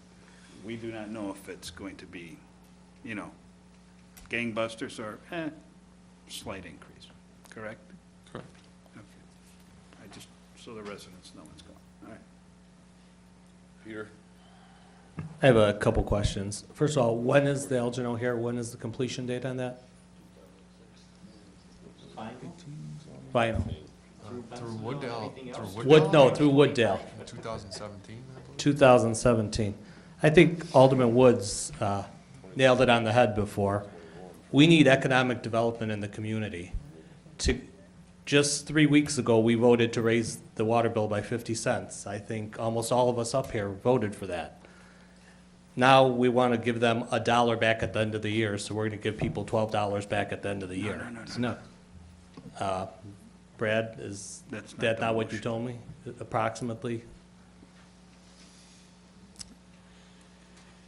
If you take the revenue that's estimated to be collected for the video gaming and divide that by the number of bills that go out, it does equate out to about, was it $1.30, $1.50 a month? And if you multiply that times 12, you get to $16 or $18. Okay. So So, I mean, that's where that. a couple weeks ago, then, somebody up here should have made the motion to, instead of 50 cents, let's do 35 cents, and, because you said it's about a 15-cent difference. If we would have voted 35 cents, it would make up for the difference of this money. And this money was for economic development. The Elgin O'Hare, it is coming, but it's not here yet. We still need to move our city along. There's still foreclosed properties in the town. We want people to come in and buy those houses. We want businesses to move into town onto Irving Park Road. There's a business there that's been, property that's been vacant for, I think, 3-4 years now. Again, economic development is the key. The more people come into the town and more sales tax dollars we have, the more we can help with the water bills. So I think that's key. So, to take $80,000 or $90,000 and put it towards giving everybody a check for $15 at the end of the year versus bringing in businesses to the community getting people to buy foreclosed properties, fixing up those properties, increasing people's values of their homes. That's the key, economic development. Again, Alderman Woods hit that on the head. Eugene Wesley also said that we should, when we do the budgeting, well, maybe in the budgeting we could save some money and save money for the water bill. But taking it out of economic development is not the way to do it. Thank you. Mayor? I don't know. Alderman Jacobs, you just said we're giving money back? Was the motion to just use the money to slow down the increases or to give money back? I'm confused now. Somebody want to enlighten me? I heard the motion was to use the gambling money so we don't have to, because we still have another $3 out there. And honestly, this, well, you got 150,000, we're talking, so next year, if we have to raise another 75 cents, really, we have to raise 40 cents because he subsidized 35 cents. I didn't hear anything about giving money back, and I'm not sure, are we just using it to subsidize, or are we giving money back? I just want clarification, so I know what we're talking. Brett? Yeah, I think it would be, and I'll be a little selfish on this one here, it'd be significantly easier from a management standpoint to use it to just roll it into the water fund, to increase the water fund revenue to help subsidize the costs. It's not good. That'd be a lot easier than putting some varying amount on everybody's water bill. Well, the problem with that isn't it's not a sustainable income. It's not the same every month. Does it not change every week, every month? Correct, yeah, it's not a static amount, it is a dynamic amount, it does change every month. Art? Yeah, I just want to go back, I applaud the aldermen that want to reduce the water rate, I'm with them, I get the same, I get residents ask me about it too, but I guess I just have a differing approach, and the differing approach is that we need to improve the community to move forward. Economic development and growth is key, and that's how we're going to work through this. You know, I would, in a rough guess, in 5 years, we could easily double the water use that we have here, which in turn spreads that cost over a broader base and would allow us then to lower the water rates, to continually throw money, especially if it's not a secured source, really. I think it's not the way to go. I mean, that's just my opinion. Thank you. Tony? See, the problem is, I agree with all of you as far as the future, but we have the problem now. Not in 2017, not 2016, we have the problem now, and we need to do something to help the residents out. So, thank you. Mayor? Yeah, again, I'll be honest with you, I was in agreement with the economic enhancements. But to slow it down, I mean, we all said we'd like to slow it down. I heard 3 years, 4 years, 5 years, 6 years. So if you move it over 1 year, 150,000, I mean, Alderman Wesley said it at the budget time, I mean, I think we can squeeze out a project for 150,000 one way or the other, whether it's right now or at budget time. 150,000, I mean, we still transfer 688,000 out of the water fund to the general fund for administrative costs.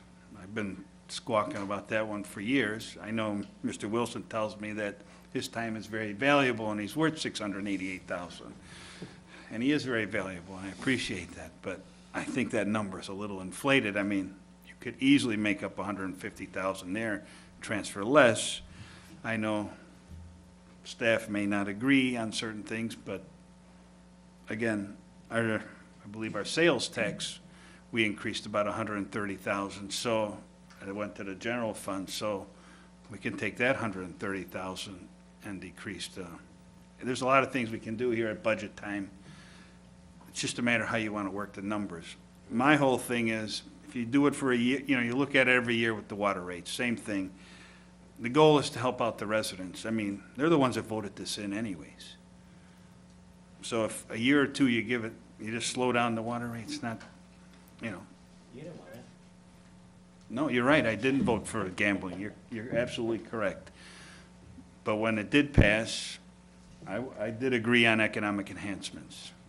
But we have a $3 gap on the water fund, so if we slow this down, and I don't care how we do it, I mean, budget's coming up next couple of months, I mean, we can have that discussion, and maybe we won't pass the budget in one night. So, we'll, no problem. Eugene? I really sat here and didn't say a word, but now I am. We said helping out the residents. I believe the businesses pay for the water rates too, so how do you help out a local business that uses a lot of water like restaurants too? So, I mean, you really gotta look at that. The other thing is, But that would be across. The savings would, I mean, my if you use the money, opinion. goes straight across. My opinion is, every year we sit up here and I tell you guys that we don't overspend our budget, we always have some rollover, okay? Rollover for our budget, we don't spend the whole budget because we didn't do this project, so we earmarked it this way. Again, I really would like to wait to the budget time and see how much our final expenditure is, and see how much we roll over that we didn't spend. We may, you're absolutely right, we may be able to take $150,000 that we didn't spend over last year's budget, instead of throwing in that fund, maybe we look at putting it back in this fund. I'm just saying, now's the time is, let's look at the budget. We are talking about the budget in a couple weeks. We're looking at the CIP in a couple weeks. You guys are getting the CIP, I believe, on Friday. Look at the CIP project and see if we could cut $150,000 out there.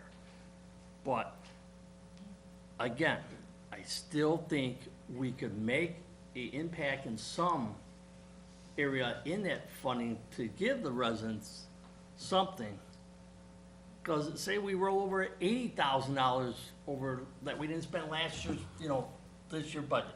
So our budget comes in, our final payout for all our businesses and our bills, and we carry over $80,000. I would have no problem taking that $80,000 that we roll over and putting back in the water fund and subsidize some of it that way. But until I see the bottom numbers of what numbers are there and what our budget's going to look like for this year, and I agree. I'm not in favor of doing the water rates either, but I agree that I would look at it, but to take this the way it is, right this second, I'd rather wait till the budget. You're looking at a month or two, guys. I mean, let's look at that closely. Don't make a motion on the floor, pass the budget as is, like we did last year. I mean, that was ridiculous. We passed the budget up here in one day. The guy didn't do his presentation, and we should have looked at it that way. We knew the water rates were coming up. We knew it was coming up for discussion. To pass the budget that way, it was foolish of this whole council to do that. Art? One, what we did wasn't foolish. Two, we just voted on passing the water bill. Everybody could have spoke up if they wanted to reduce the water rate. agree. Two, we passed up the opportunity of 2 years of raising the water bill. Now we want to kick the can down before. Before I got on the council, nobody was charging for the water. The treatment plant was falling apart. I want to help out with the water. Seriously. But this back and forth isn't going to make it happen. So we need to keep the proactive approach of economic development and growth. We can look at some other ways to do this. I'm not against that. But we can't sacrifice one for the other. We've already been down the other road, and that road didn't work. Thank you. Peter? Again, I'm all for helping with the water bill, but we can't be taking money out of economic development. Come budget time, like Alderman Wesley says, maybe we could save money. Maybe we look at the vehicle purchases and maybe we move vehicles back a year instead of every 6 years replacing a vehicle, maybe we move it back 7 years. We spend a lot of money on equipment and vehicles. I mean, I'm not saying that's the source, but we need to look at that stuff, and that comes budget time. I'm totally against taking it out of economic development, because the city will never grow, and we're gonna constantly have to subsidize if we keep taking money from economic development. You need economic development. That's the bottom line. Thank you. All right. I'd like to call the question. Second. Roll call. Roll call. Roll call. There's a first motion and a second, right? When you call the question, that's it. You call the question. When you call the question. He called the question, so you won't let him do it. I had him on here, he was after Frank. Or he was after Roy. You're allowed to speak once. Yeah, you can, If everyone spoke once, you call the question. I don't think that I spoke on this one. It was the last one. You need a motion. go ahead, you can, Okay, go let him ahead. do it. No, that's fine. Well, thank you. You're welcome. You know, I think we're all pretty much in agreement that we need to have something done. I think this was very healthy dialogue that we had here. I'm a little bit more optimistic and positive about our future. I don't think it's as dim and grim as someone else up here might have just mentioned. But I do know, and I think everyone up here knows, that the issue that we have here, and not just us, I would have to say the entire planet, is water. We had to do the water treatment plant. Most of us up here inherited that water treatment plant, but the EPA and their rules and their regulations and the fact that the water treatment plant was old and it was falling apart, we had to do something. I agree with economic development. I voted yes on a lot of projects because it was long overdue in this town. And every resident that I have spoken to, from Route 83 to Prospect to 3rd Avenue to Devon Avenue, has said the same things over and over again. Unfortunately, I think a lot of people were almost embarrassed about our town and what Irving Park Road looked like. And I think what we've done up here as a council should be rewarded, because I believe that what we have done and what we've set in motion is very positive. And the reason that we brought up these two issues about subsidizing our water is because we all know that it's not going to get any better.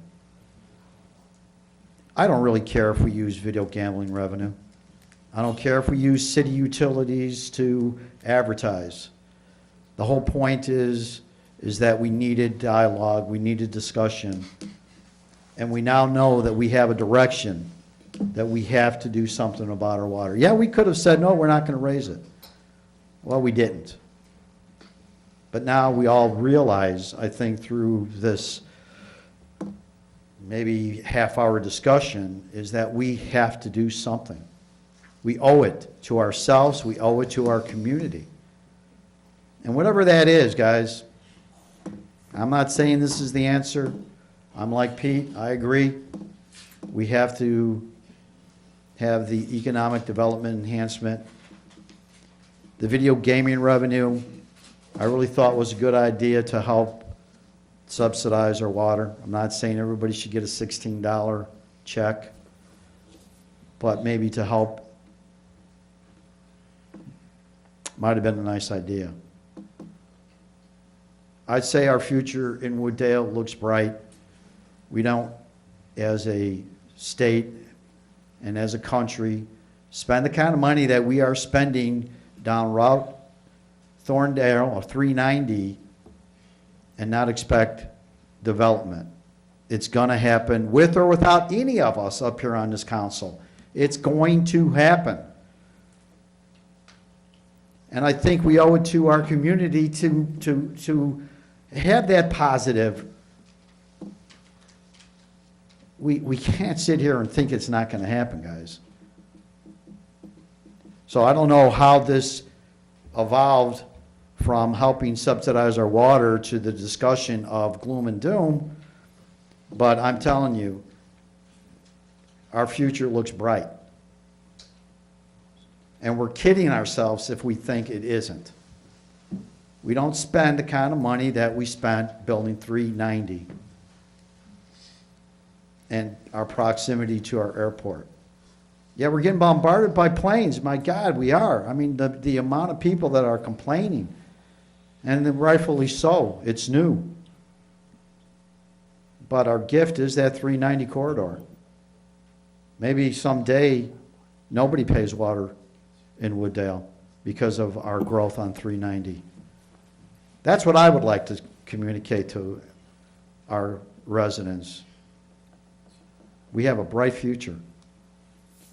And now there's something that we really have to do. We have to give back, and what we have to give back is a way for them to manage our water situation. That's all this discussion was about, guys. I'm not going to hammer video gaming revenue down into that we have to do this and we have to do that. All I really cared about is that we have an awareness now. And I think we all agree.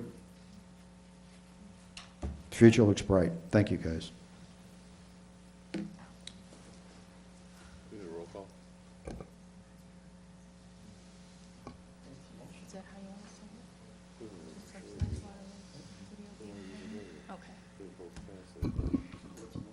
Okay, the motion is to subsidize the water rates with the video gaming revenue. Alderman Lazara. Yes? Alderman Jacob. No. Alderman Catalano. Yes. Alderman Woods. No. Alderman Murray Wesley. No. Alderman Sizmarsky. Abstain. Alderman Eugene Wesley.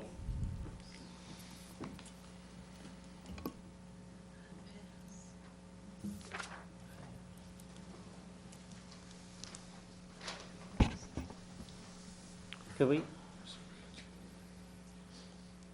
What? we're gonna revisit something like this at budget time. Okay. Yeah, it's not off the table, it's gonna be revisited. Right. When's the sewer treatment plant gonna be done? Totally, when are we gonna have a final number on that? Next year. For the final, I don't want to speak for anybody, but presupposing it's done in June, I'd say probably July or August. By the time they do the final payout, punch list stuff, it probably takes a couple months to close it out. Okay, thank you. The report and recommendation of Bright Oaks Memory Care building permit fee waiver. Brad, Mr. Forrest.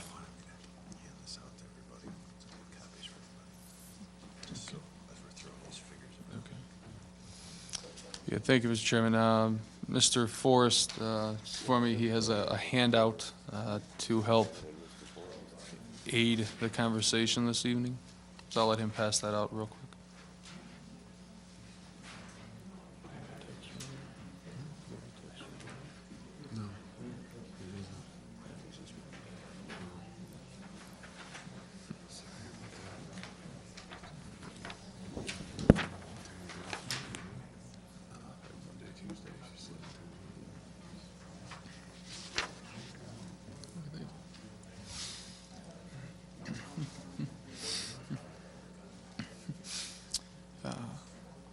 That's been passed out. As you recall, I think it was at the last council meeting, Representative, I believe it was the attorney for Bright Oaks, came in and requested possibly some relief. They had submitted a letter to the city requesting that relief. At that time, it was requested to get put on the Finance and Administration Committee to further discuss what the city wanted to do with this particular scenario. Joined us at the table here is Mr. Forrest. I believe the attorney for Bright Oaks Memory Care is here, as well as one of the developers as well. So I don't know if the chairman will allow them to answer questions, but they are here on their behalf. So the memo was pretty basic, just looking for some direction from the council as to what they may or may not want to do with regards to this permit fee for this project.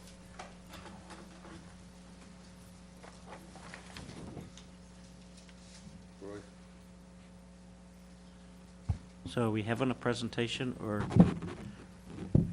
do we just ask questions from here? Mr. Forrest informed me that they are prepared to do a brief presentation if you so desire. Okay. Yes, this building permit fee sheet I just handed out to you, this is really just something for you to kind of have. There's going to be a lot of figures thrown around during this conversation. You don't necessarily have to try and figure it out right now, but this is just basically for point of reference. The reason that we're not putting it up on the screen is that while this is public information, some of the information contained on this, public would have to submit a Freedom of Information Act request to see. That's why we just made a copy and handed it out to you individually. But again, this is just for point of reference. As we're discussing some of these figures and you want some clarification, at least you'll have this in front of you so we can offer that to you. John, I'm looking at this sheet here, and it says approximately $253,000 is the discount they're looking for. Is that correct? The $253,000 is, yeah, that was, I believe, the figure that the developer's initial request was that the city consider waiving that portion of the permit fee. And what that $253,680 is, that's the total amount of the wastewater connection fees and the water connection fees. Those are figured in this type of a building on a per unit basis. So there's 151 units. So that's, you know, we've got 108,720 for the wastewater connections, 144,960 for the water connections. That totals the 253,680. So basically, they're looking for a discount on something we just discussed for an hour on the last two items to help subsidize the residents or whatnot. I mean, I think, I'm going to say this again, I said it last time, we've never done anything like this, and we'll set a precedent if we do it this time.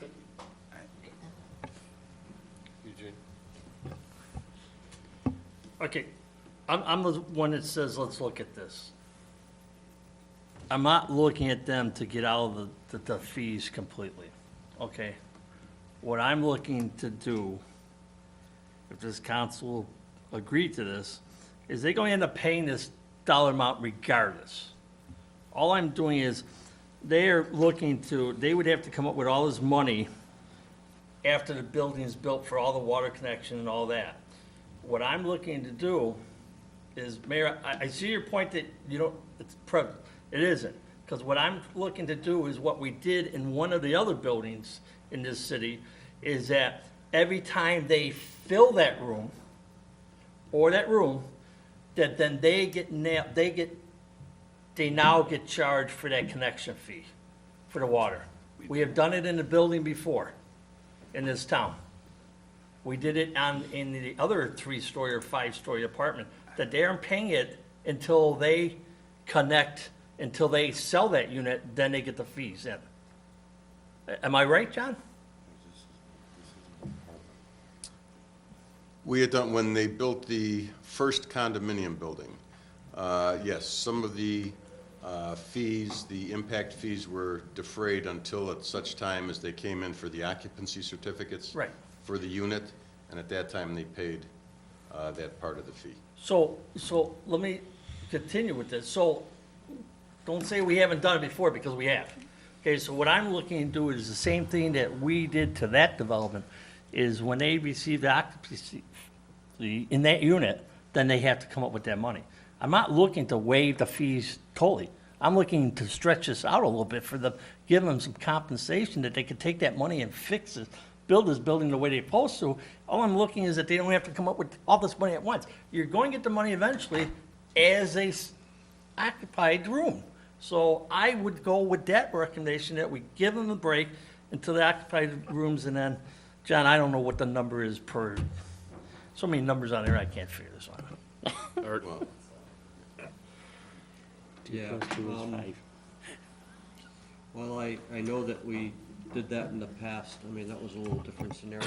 You know, there were new owners and closings, and there was specific triggers to trigger that. This is a completely different scenario. So what, in thinking about it, what I would offer, because I agree with the mayor also that we don't want to set a precedent, but along Alderman Eugene Wesley's line, to give them some time as to whatever the total fees are. I don't know if that's the 897 number, or, you know, there's 50 numbers on this page, but if we had them pay a percentage of that up front, whether it's 50%, and then give them a year from permit date to pay the other 50% to help them spread that cost. I don't want to spread it out too far, because the building's taken forever. I'm not blaming it on them, but we'd all like to see it built. So that would be my idea, if any. Yeah. Good. I'm trying to get him to speak, so. Well, that's what I'm gonna say. Could we have this gentleman come up and speak Have this gentleman come up and speak? But could we put on the table right now that, is anyone in agreement of waiving any fees? Up here? I mean, let's get that off the table right now. And how are we gonna be business friendly and try to work this out and do something here? So, I mean, can we get that off the table? Is anyone in favor of waiving any of the fees? You're the chairman. Maybe I could just address, You got a quick Address question real this. quick. Yeah, I'll throw this out in the form of a motion that we have them pay half of the fees now in the permit approval, and then the balance 1 year from the date of issuance of the Are you permit. talking about the 253 or the full? The full talking amount, second. no discount. I'm just allowing No, no. them time to. But the only thing in question is the 253. Everything else they have to pay ahead of time. Those are correct? I just want to clarify, let's just run down these figures really quick. The figure that we would work with if the city wants to defray some of these costs is the $676,088. That's the fire department. That's $1,000. That is the plan review, the permit fees, the water wastewater fees, the water meter connection fees, the occupancy certificate fees. When you go below that line to the 221,000, that's the building construction cash bond. We have, I mean, obviously you as the council can do whatever you want to with that, but typically we don't have flexibility to work with that. That's based on the value of the building. Now, what we can do to try and, again, be developer-friendly is, rather than have them post a cash bond, in the past we've allowed a letter of credit, and our code does allow us to do that. They can post a letter of credit as opposed to the cash bond, or they can also post a performance bond as long as the form of that performance bond is approved by the city attorney, and we've done that in the past. Those are all allowable by our code, so we wouldn't have to grant any variations or special considerations to be able to do that. The $20,000 fee right underneath that, the fire department contribution, that was spelled out and agreed to in the developer's agreement. So unless they separately go to the fire district and work something out with that, we have no flexibility on that part of the fee. So if we're looking at making some adjustments and trying to work with this developer and you know, help them get this building going with these unanticipated conditions and costs, what we have some flexibility with, again, is the 676,000 figure. So, well, just let me And answer. the bond, you just said, right? A letter of credit. Change the bond to the letter of credit. Council would not have to take action to do that. Our code allows us to do that. Our code allows them to post a performance bond as long as the city attorney approves the bond paperwork. So those we can do in-house. That doesn't really need council Without our action. approval. Correct. Let this guy speak. I think So- he's waiting. Okay. Mr. Chairman, thank you. Once again, my name is Dan Shapiro. With me tonight is Nader Kameli, who is the CEO of Bright Oaks, the developer. And we appreciate you placing us on your agenda tonight. You'll recall we were here on the 18th, and the real reason that we're talking about this issue, and we appreciate you even kind of coming forward with some ideas, is this seismic issue that no one in this room, maybe even in this whole area, had ever anticipated. And over the last several months, we've been trying to engineer, re-engineer, talk to engineers, get estimates, work through what is a $2 million hit. Super unexpected, almost like a tsunami coming through. I mean, it's just really, really unexpected. So that's what brings us to you. Our original request was for some waiver of the fees, based in part because there was one hookup for water, one hookup for sewer for the building. I'm understanding, and I hear you, that there's a great reluctance from this council just to waive $250,000 or $250 for that matter. I sat and listened to your discussions over your budget, over the last several minutes, so I get it. But I would like to kind of take the ideas that were offered just moments ago, and that is what I heard was perhaps a willingness to defer the fees, not to waive them, and a willingness to actually allow us to pay the fees over a period of time and not $687 plus $221,000 bond, letter of credit, or whatever, in a lump sum. Doing that is most difficult because the facility doesn't generate revenue for a while until people get in the rooms. So there's not only is there a cash flow issue moving forward, but there's a cash hit, $2 million hit, when we look backwards. So if we take the two ideas that were just offered, I'd like to maybe see if we can kind of put them together. And what we would propose is paying, there's $687,000. What we would propose is the last $500,000 be paid proportionately as each unit is occupied. And I believe that's like $3,300 for each unit as occupied. So when grandma or grandpa gets a unit, we pay the $3,300 towards that fee. The balance, which is like $187, I think, we would be willing to pay sooner rather than later. But this is not something that we're asking now because we hear you and we're not going to bang our head up against the wall. We're not asking for a waiver. We're asking for some time and a prorated opportunity, an opportunity to prorate $500,000 of the fee. There is some, and from what I just heard, there is some similar, maybe not exact precedent for this, and I'm encouraged to hear that, and we'd ask for your consideration in doing that here. Mayor? Just so I understood you correctly, out of the 676,000, you're asking for a 500,000 deferral. Was- 500 to be paid as each unit is occupied. And so the number of units, 500 by the number of units is, I think, $3,300. Right, so I understood you correctly. Correct. Now, I know it was discussed about similarities, but what Mr. Forrest mentioned, that was condos or whatever, and those were personal units, correct?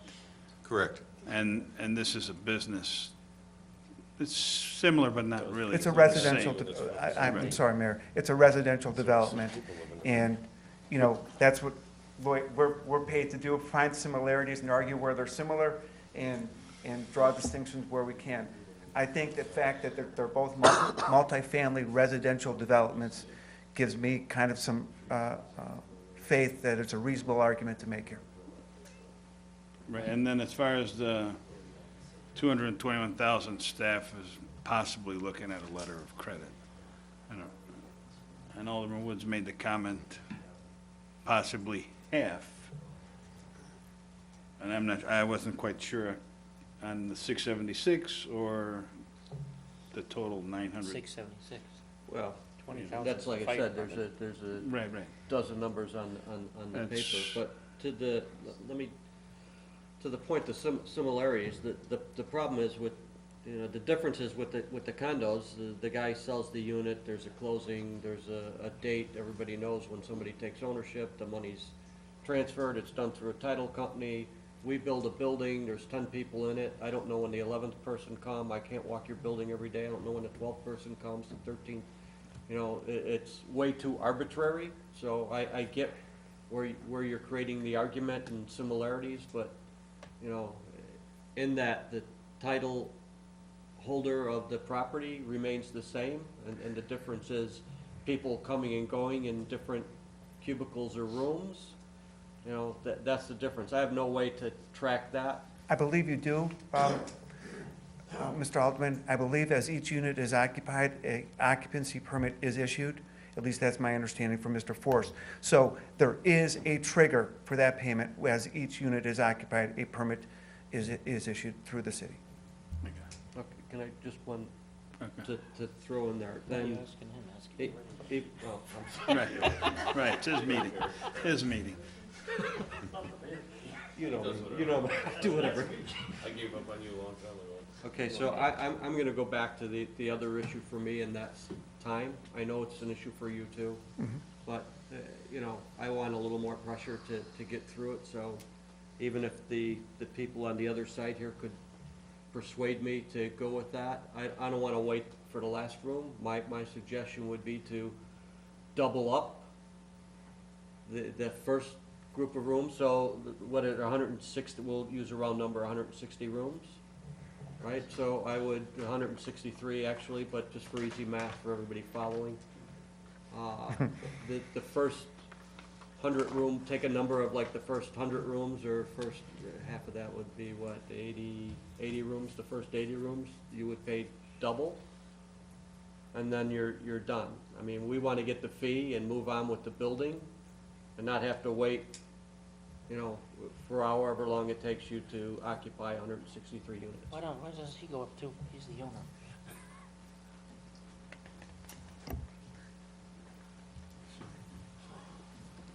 If I may, the reason we are asking for this deferment is Excuse me, could you state your name for her? Nader Kameli, CEO of Bright Oaks Group.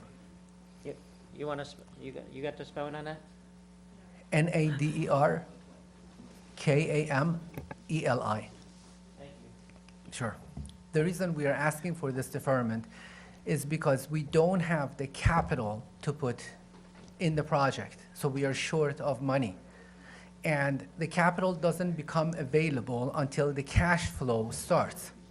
And when, in this kind of business, majority of the upfront rooms go into fixed costs.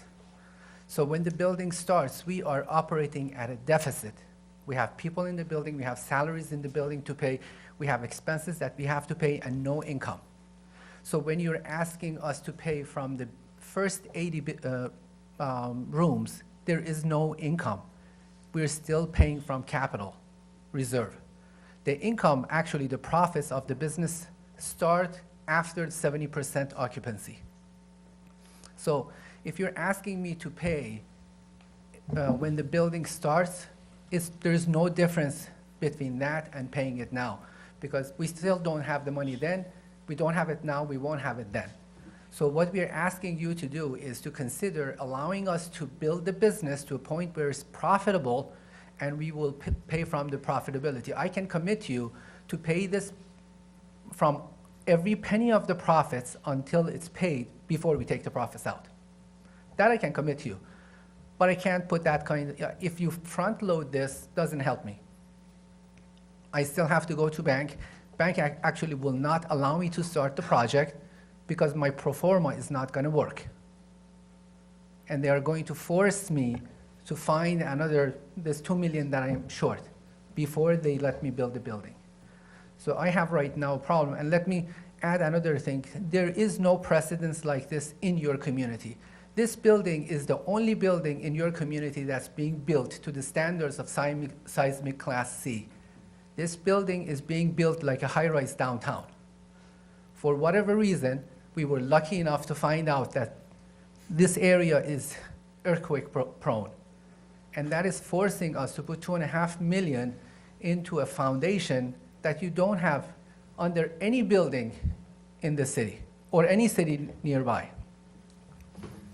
So this is not your typical construction. If it was a typical 6th-floor construction, I had the money to do it.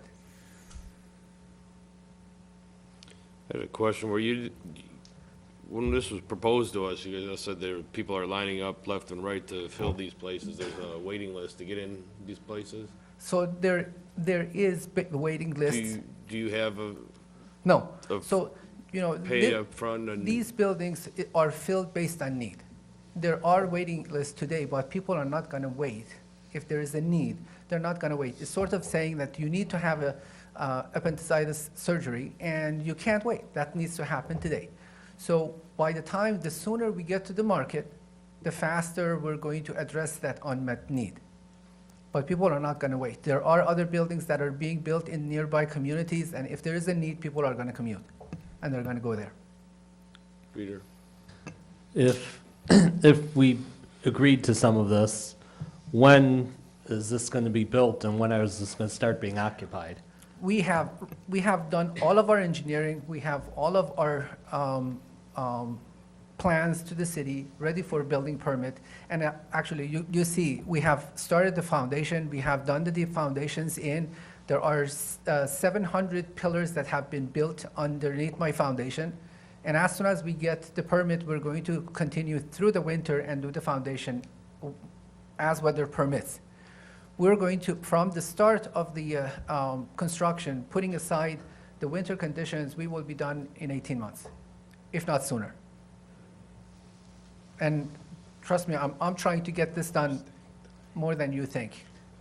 This impact of the seismic has pushed me out 14 months, and this project is losing money every day for me. Roy? This is a difficult question to ask you because no one wants to go down this road.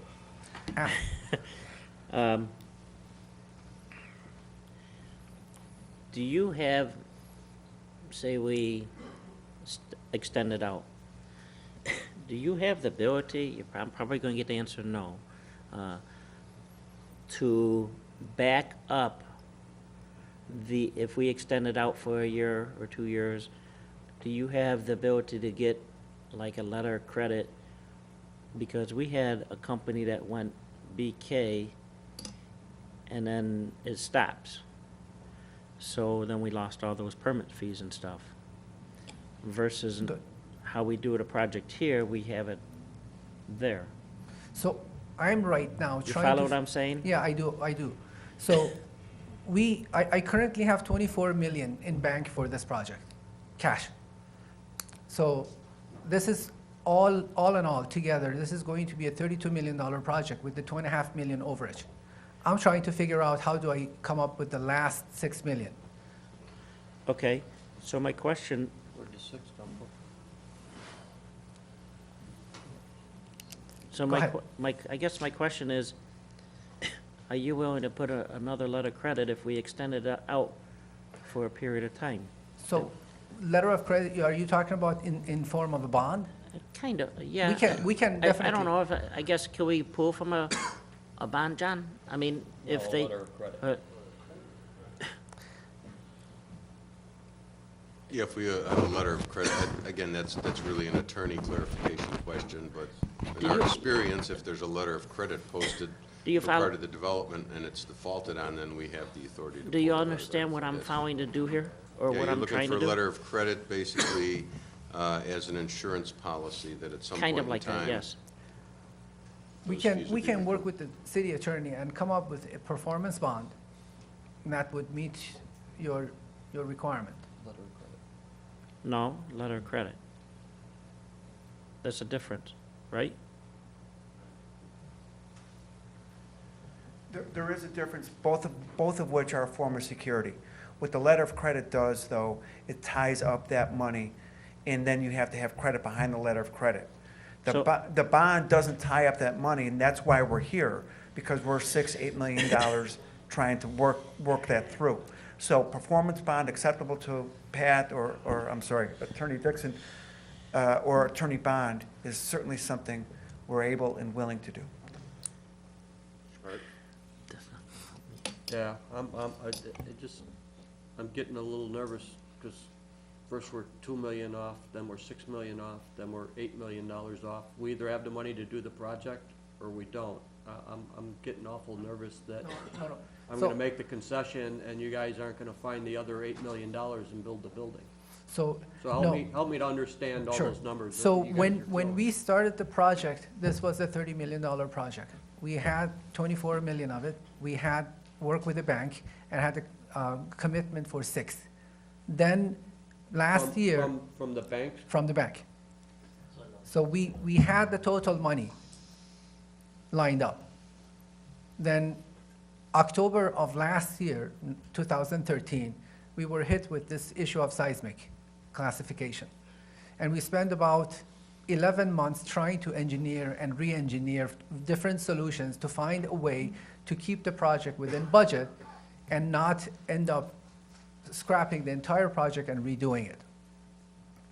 We ended up with the least expensive solution, which is the one that's in front of you. This least expensive solution added $2.5 million to us. We were able to cut some of our expenses by $500,000, and so we are $2 million short right now. And before I go and try to find additional $2 million, I'm trying to get help. This is a partnership between the city and us. We're talking about economic development. We're talking about partnership between government and private sector. This is one. I'm asking for your help to get me through this. Whatever you can do to help me, it would facilitate the process. If I have to go after the rest of this money, the less the money is, the faster I can get it. The faster I get the money put together, the faster I can start the project. Every minute counts. I've been hearing from the council that you're eager to see the building go. Well, so am I. So let's help put our heads together and find a solution. I'm not trying to take anything away. I'm willing to pay it, but from when I can. If you can work with me, I can get this building up and running. And just keep this in mind that if this building starts operation, there are going to be hundreds of people in this building and millions of dollars that annually we're going to be spending. And all of that is going to be in the city. Just one question. How many investors are behind this project? There is one large fund behind it. One large fund? Correct. And the money that's behind this is through a program called EB5 funding, and that EB5 funding has been filed with the federal government, and I cannot touch that. I can't get a penny more, and I have to report all of this So you're saying stuff. there's one investor? One fund. Fund, but not investors? Correct. One fund that's investing in the project, but the investors in the fund, there are multiple. Okay.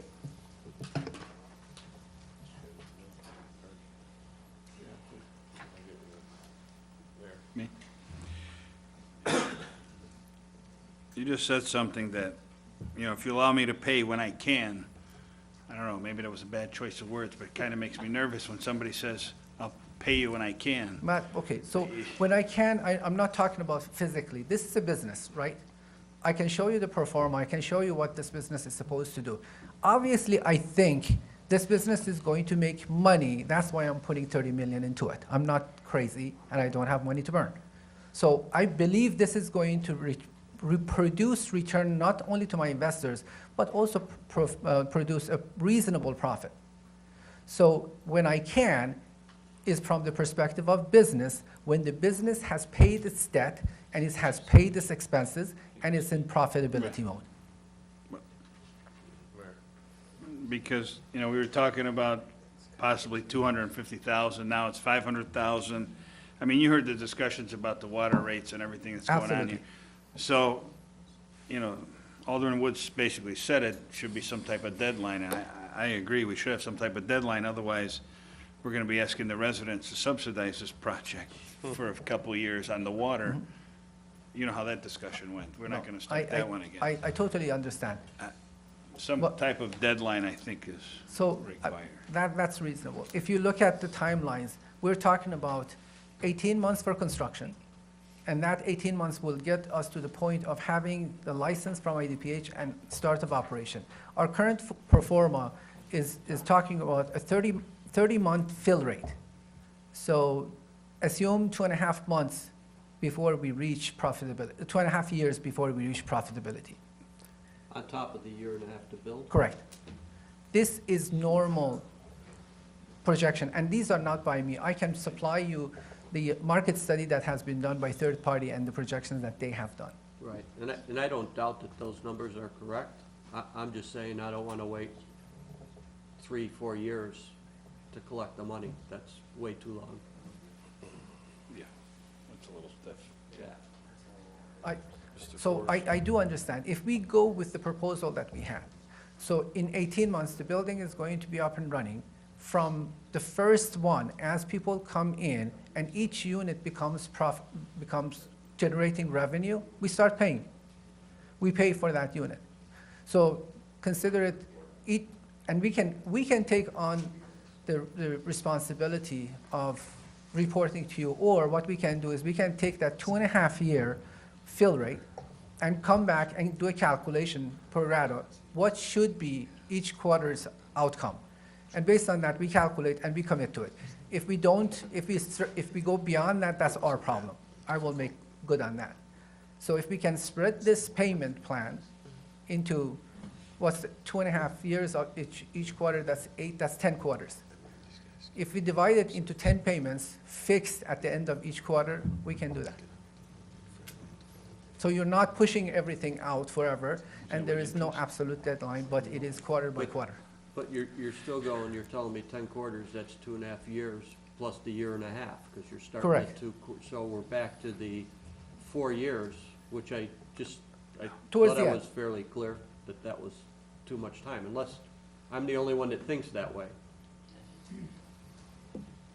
That's a long, that's, 4 years, I heard? that's what he's proposing.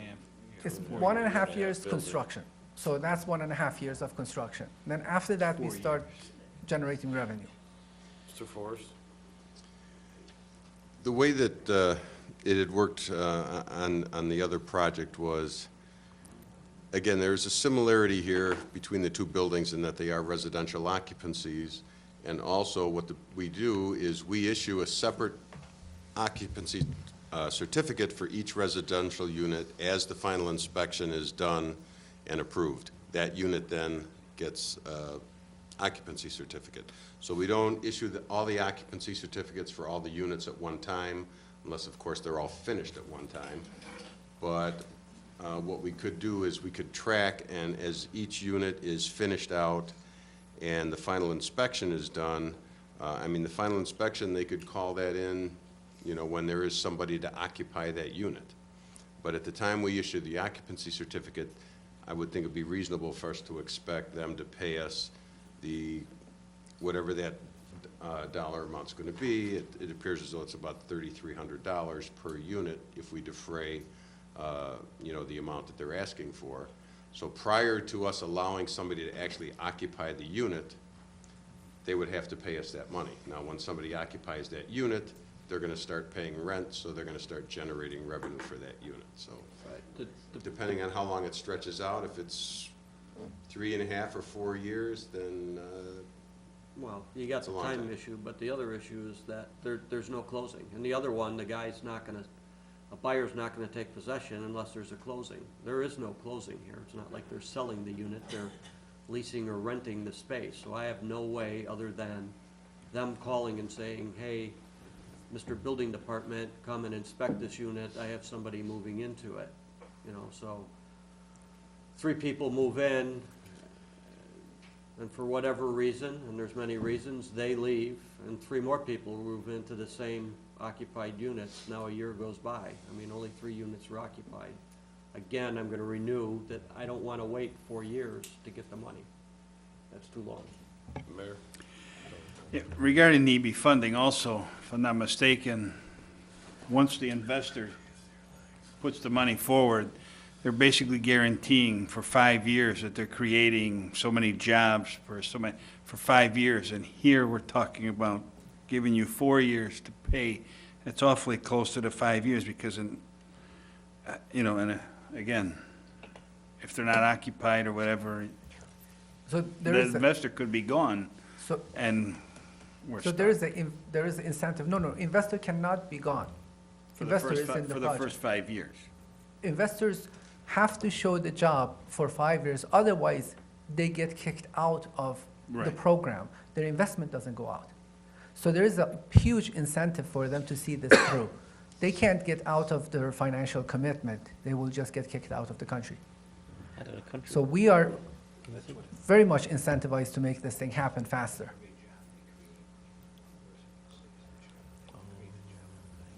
Good. Okay. John, the 253,000 is to pay as they get hooked up, as they're filled, right? The 253,680, yeah, that's the total of the wastewater connection fees and the water connection fees, part of the permit. And to pay when? Well, if no relief is granted, those need to be paid Well, upfront for permit issuance. Your plan was to pay it as, your idea was, It could be paid as each individual unit is finished out and an occupancy certificate is granted. okay. You gotta wait. Yeah, no, Okay. no problem. And then the 412,408.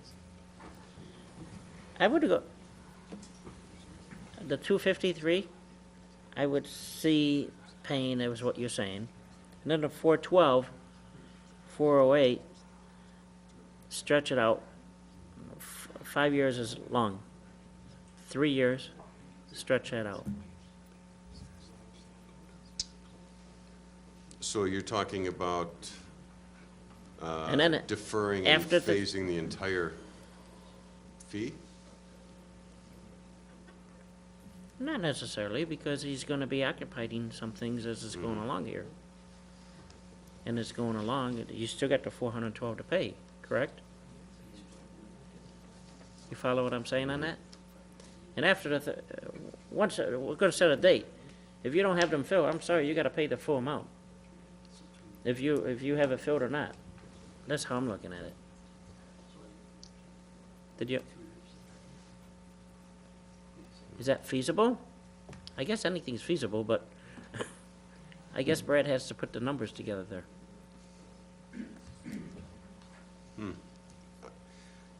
That could be, Or am Well, I, again, or am I hitting the water fund too much on that? Is it too hard on the water fund? oh, that's a Brad question. I But, mean, understand I that. think it Brad, would- Brad's sitting there with a we- smile, so I figure he wants to get in this conversation. I do think that we need to collect at least a portion of these fees up front to cover staff time. 253? Well, the 253 would be the wastewater and the water connection fees. Okay, collect the 253 and possibly extend the 412 out over 3 years. Doable? Mr. Alderman, can I help a little bit there? Oh, please do. I think what you're saying is the 253, you're suggesting, the 253 could be paid as each unit is occupied. That's his idea. Okay, well, okay, that's the idea that's out there. And then the balance, the 400,000 plus or minus, to be paid over a period of time, which I think you said no more than 3 years. What I would even suggest is maybe we could even do better. Maybe the 400,000 could be paid in 8 quarters or 2 years, $50,000 each quarter. Okay, that's for 400,000. But how are we doing with the 253 then? That would be divided on a per unit basis as each unit is occupied. So it's 253 divided by 163 or whatever that is, that's, whatever, $1,500 or some amount, and that's the amount that unit would pay when it's occupied, when the city issues an occupancy permit for that unit. I still would have to put a date on that of how long it could go. if you're filled or not. Okay. You know what I'm saying? I do. So, because that unit might not be filled, I'm still looking at saying, okay, the 3 years are up, boom, you're done, you I filled or understand. not. I understand. Mayor? John, you just said something about waiting on final inspections on the unit. So if, let's say there's 20 units on each floor, and you inspect only 10 of them, then the other 10, what, they close them up, they lock the doors until you, I don't understand. I mean, how do we give partial, I know I've seen partial occupancy on, or, you know, but something had to be finished here, but now my question becomes, if those other 10 units on that floor, let's say, are not done for another year and a half, and we're gonna give them 3 years, so the 3 years starts after that year and a half that we waited for those other 10? Is that what we're saying? I don't think that's what we're saying. no. I'm hearing so many different things. Yeah, I mean, there's a lot of ideas being tossed around right now, and deadlines and percent, I mean, at some point in time, we're gonna have to come up with an agreement with them, you know, prepared and reviewed by the city attorney that spells out precisely what the terms of this agreement are going to be. I don't know if they need to finish the building 100% to get their approval from the state or from the federal government, or if they're allowed to phase completion of each living unit. But as long as all the life safety facilities in the building are up, the fire alarm system, the sprinkler system, if all those are up and operational, we can allow phased occupancy of the building over time as they're finishing out the other My units. question then becomes, if you do that, and it takes another year to get those other 10 units, and we're giving 3 years, or 2 years, or a year and a half, whatever, you know, is that when that clock starts, when those 10 units have been given occupancy, or does it start when you know what I'm saying? Right, Those right. need to be, I know those are all legal questions, Yeah, and it's up to the I mean, council. those are the kind of terms that you would agree on and require to be in the agreement. Whether And- the clock starts when the permit's issued, or, you know, when the building's completed, or when they start occupying units, whenever you want to start the clock is Well, up to you. I know we had a motion, but we never received a second on the floor. Well, we should have got the second, or no second. There was a motion, There was a motion, it didn't get a second. but we never got a second, right? Is that correct? No second. Okay, so we can move forward. They don't Okay. like me tonight, Mayor. That's okay. It happens. I know the feeling. John, you had made the comment a few minutes ago that we need some money up front. How much to cover staff time and stuff? So how much money, I mean, have you calculated that number? How much money are you looking for up front that we need to cover staff time, et cetera?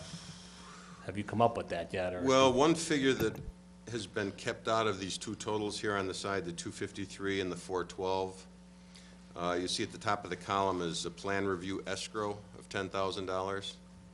All right, due to the type of building that this is and the intricacies of it, we're using an independent consultant. His fee is just a pass-through directly to the permit holder, so it's not costing the city anything to have the plan reviews done, so we definitely have to have that escrow deposited. As far as the other costs, staff time to do inspections, we're requiring some third-party inspections to be done out there. I believe also your financing or somebody in the corporation is also requiring third-party inspectors to be on the site. But building department staff will be doing all the structural, the concrete inspections, the structural, the electrical, the plumbing inspections. So I would think we would need probably to get us through the first year, at least 50,000. Probably 50,000 would work. Okay, thank you.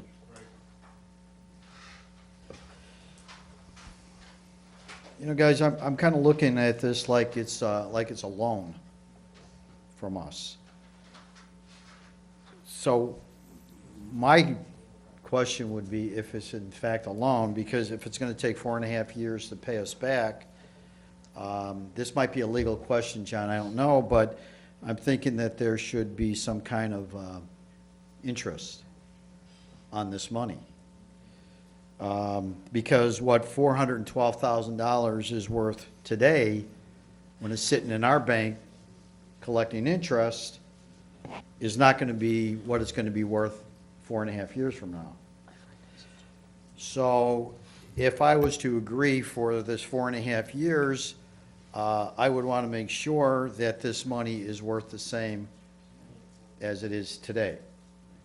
So I would have to say that there would have to be some kind of an interest on this money if we were going to let them go 4.5 years. Again, I don't know if that's a legal question, if we can even do that. I would think it is a legal question. Well, again, I sit up here and say, let's be business friendly. I find it insulting about charging interest and trying to work with businesses, trying to bring them in. How does this sound to you? Half down of the full amount here. I guess I'm looking at the 897, correct? No. For the 676. Half down, 2.5 years out from the date of permit. Half down now, Yes? and the other half 2.5 years from date of construction per- permit or occupancy? Correct. Construction.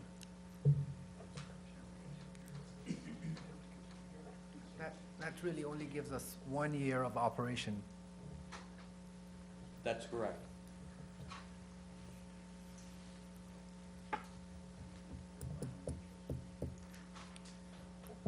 Not, That's- I know it's difficult. It is, there was another suggestion that was put on the table. There are two pieces to this. There is the $400,000, then there is the impact fees of $250. Go back Where- to mine. And we were talking about $50,000 that's needed upfront. If we could take that 400,000 and do a 3-year from now, and we equal payments, monthly payments from now for the 400,000 From date of permit. for the permit. And then the 250,000 from the certificate of occupancy for 18 months. That gives you a total of 3 years for everything to be paid. That was 4 years. 2.5 and 1.5. No, 3 years Three for years. one portion, 3 years from the date of permit. correct. 3 years for the 400,000, 3 years from the date of permit.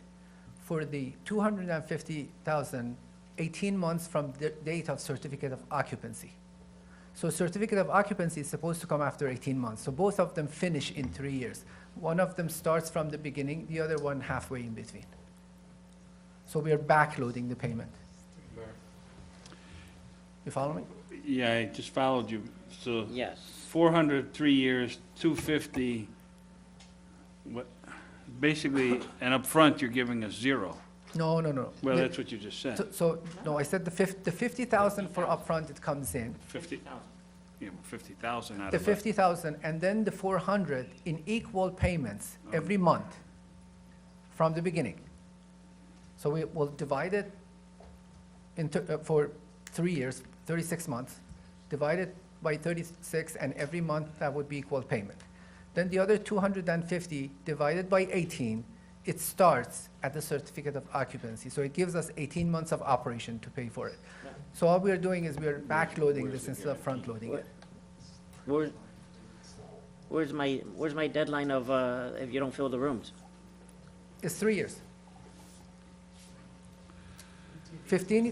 18 months from certificate of occupancy. Building complete, CO. Okay. Yeah. Hold on. Can't be talking.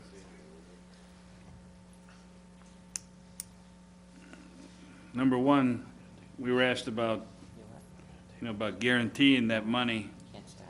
And if you tie up a letter of credit, it's gonna ruin your cash flow and everything. And now you wanna give us 50,000 on 676,000 for me. And I know if I had the attorney next to me, we'd be setting a bad precedent, because And I'm sure we can get attorneys to argue both ways. I mean, they're experts in spin doctoring. No offense, I mean, but, you know, I sit next to Pat and he's, So are you arguing that we should listen to the attorneys or not? no, definitely need legal opinion. But I know if he was here, he'd be saying, yes, this is a very bad precedent and everybody's gonna be lining up to give us a story. Well, he'll be here next week, no problem. I'll be glad to hear him say his speech. 50,000 down, that's, no. It's a non-starter. Do we have a did you make a motion, Ray? I'm not sure. Okay, no second on that.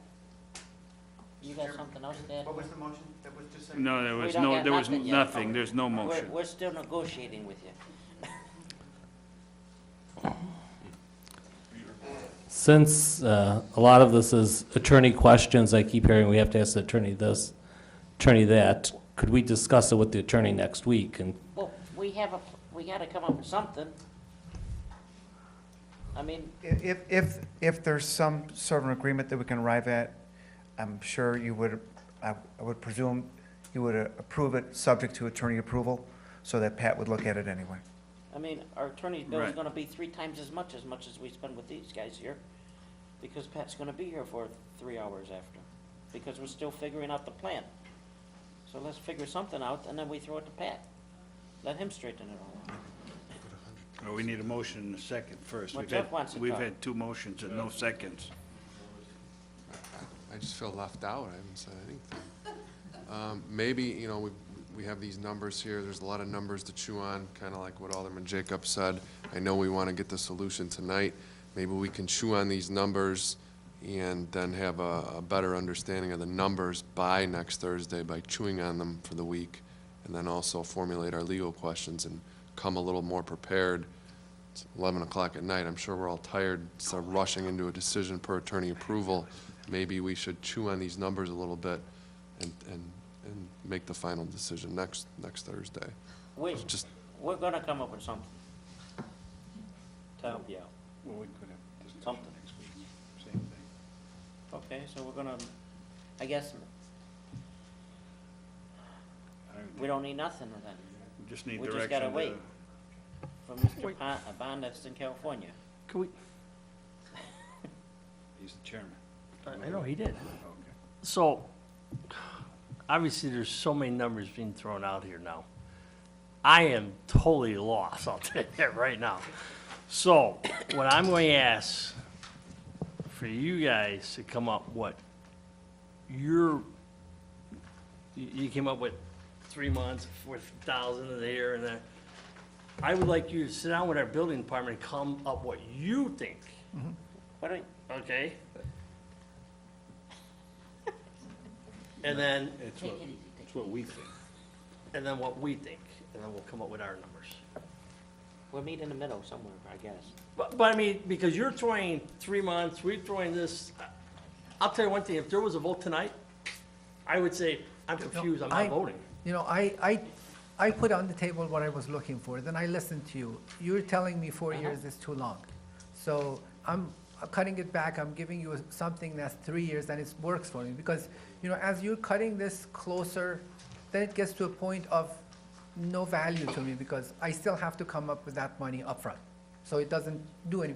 For me, the value is if I can push some of this so it comes from the cash flow and not from capital. That's where the value is. And for me, the 18 months upfront is capital investment. The first year year and a half of the operation is capital investment. So all of that, if I pay you today, or if I pay you on month 35, is the same thing. It all has to come from the same place.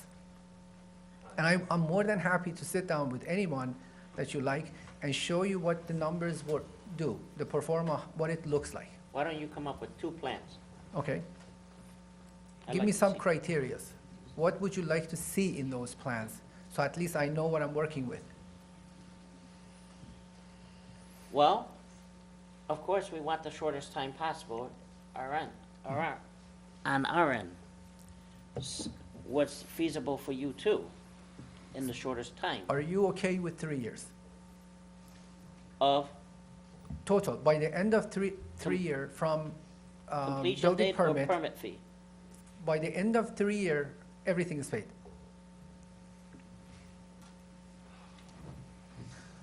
What do you feel? John, Put that, he's put it on talking the about paper. permits.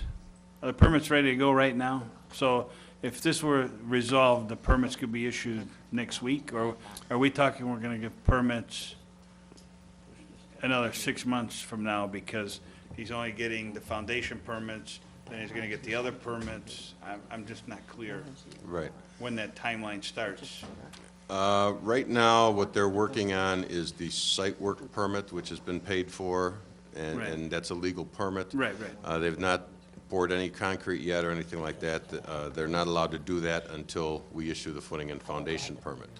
The footing and foundation permit plans have been reviewed and approved. They've been ready to go since December 2nd. So the next thing that would happen Is that the permit he's talking about, or are we talking about another permit after that one? Well, I personally, I mean, the way our code is set up is once, even though this is only a partial permit, all the fees are required to be paid at this time. So this, when this permit's issued, that's the issuance date of the permit. That's when the clock would start. Correct. Now, it's my understanding they've pretty much got the balance of the plans finished to send to the plan review consultant. You know, the foundation installation in this weather is gonna take a while to do. I would think probably 6 to 8 weeks at least is what you're looking at. By that time, yeah, the balance of the building plans will be reviewed and approved and ready to go. And they won't necessarily have to pay any more fees, but then we would just notate the file that they're on a full permit at that point. Mr. Mayor, if I may, your question was, when is the triggering? Right now, everything is in your hand, and we are ready to get the foundation permit, based on what John said. That would be the triggering event for the 3 years. So next week, if we came to an understanding, whatever, then the trigger would be John, Friday morning would issue a permit, that's the trigger, Absolutely. providing you bring the money, whatever's agreed to. Yep. They'll bring the money.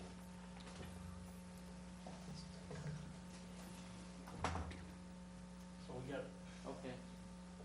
we got, Next take week. a motion to table this till next week? We could, Or, we don't even have to table, it could just direction, I guess. That's fine. See you next week. You wanna make a motion Can you to give a table? motion to table to next week? You can't just not table, because it's the. Yeah. Basically, the To the direction, council. the direction was to discuss it next week with the attorney, motion to table this to council for next week. for next week. Second. Okay. All in favor? Aye. Aye. Okay. We'll see you next week, Thank you. round 3. Items be considered at future meetings, city code updates, anything else? No? Motion to adjourn? Motion to adjourn, please. Make a motion. Second. All in favor? Aye. Opposed? Hey, John,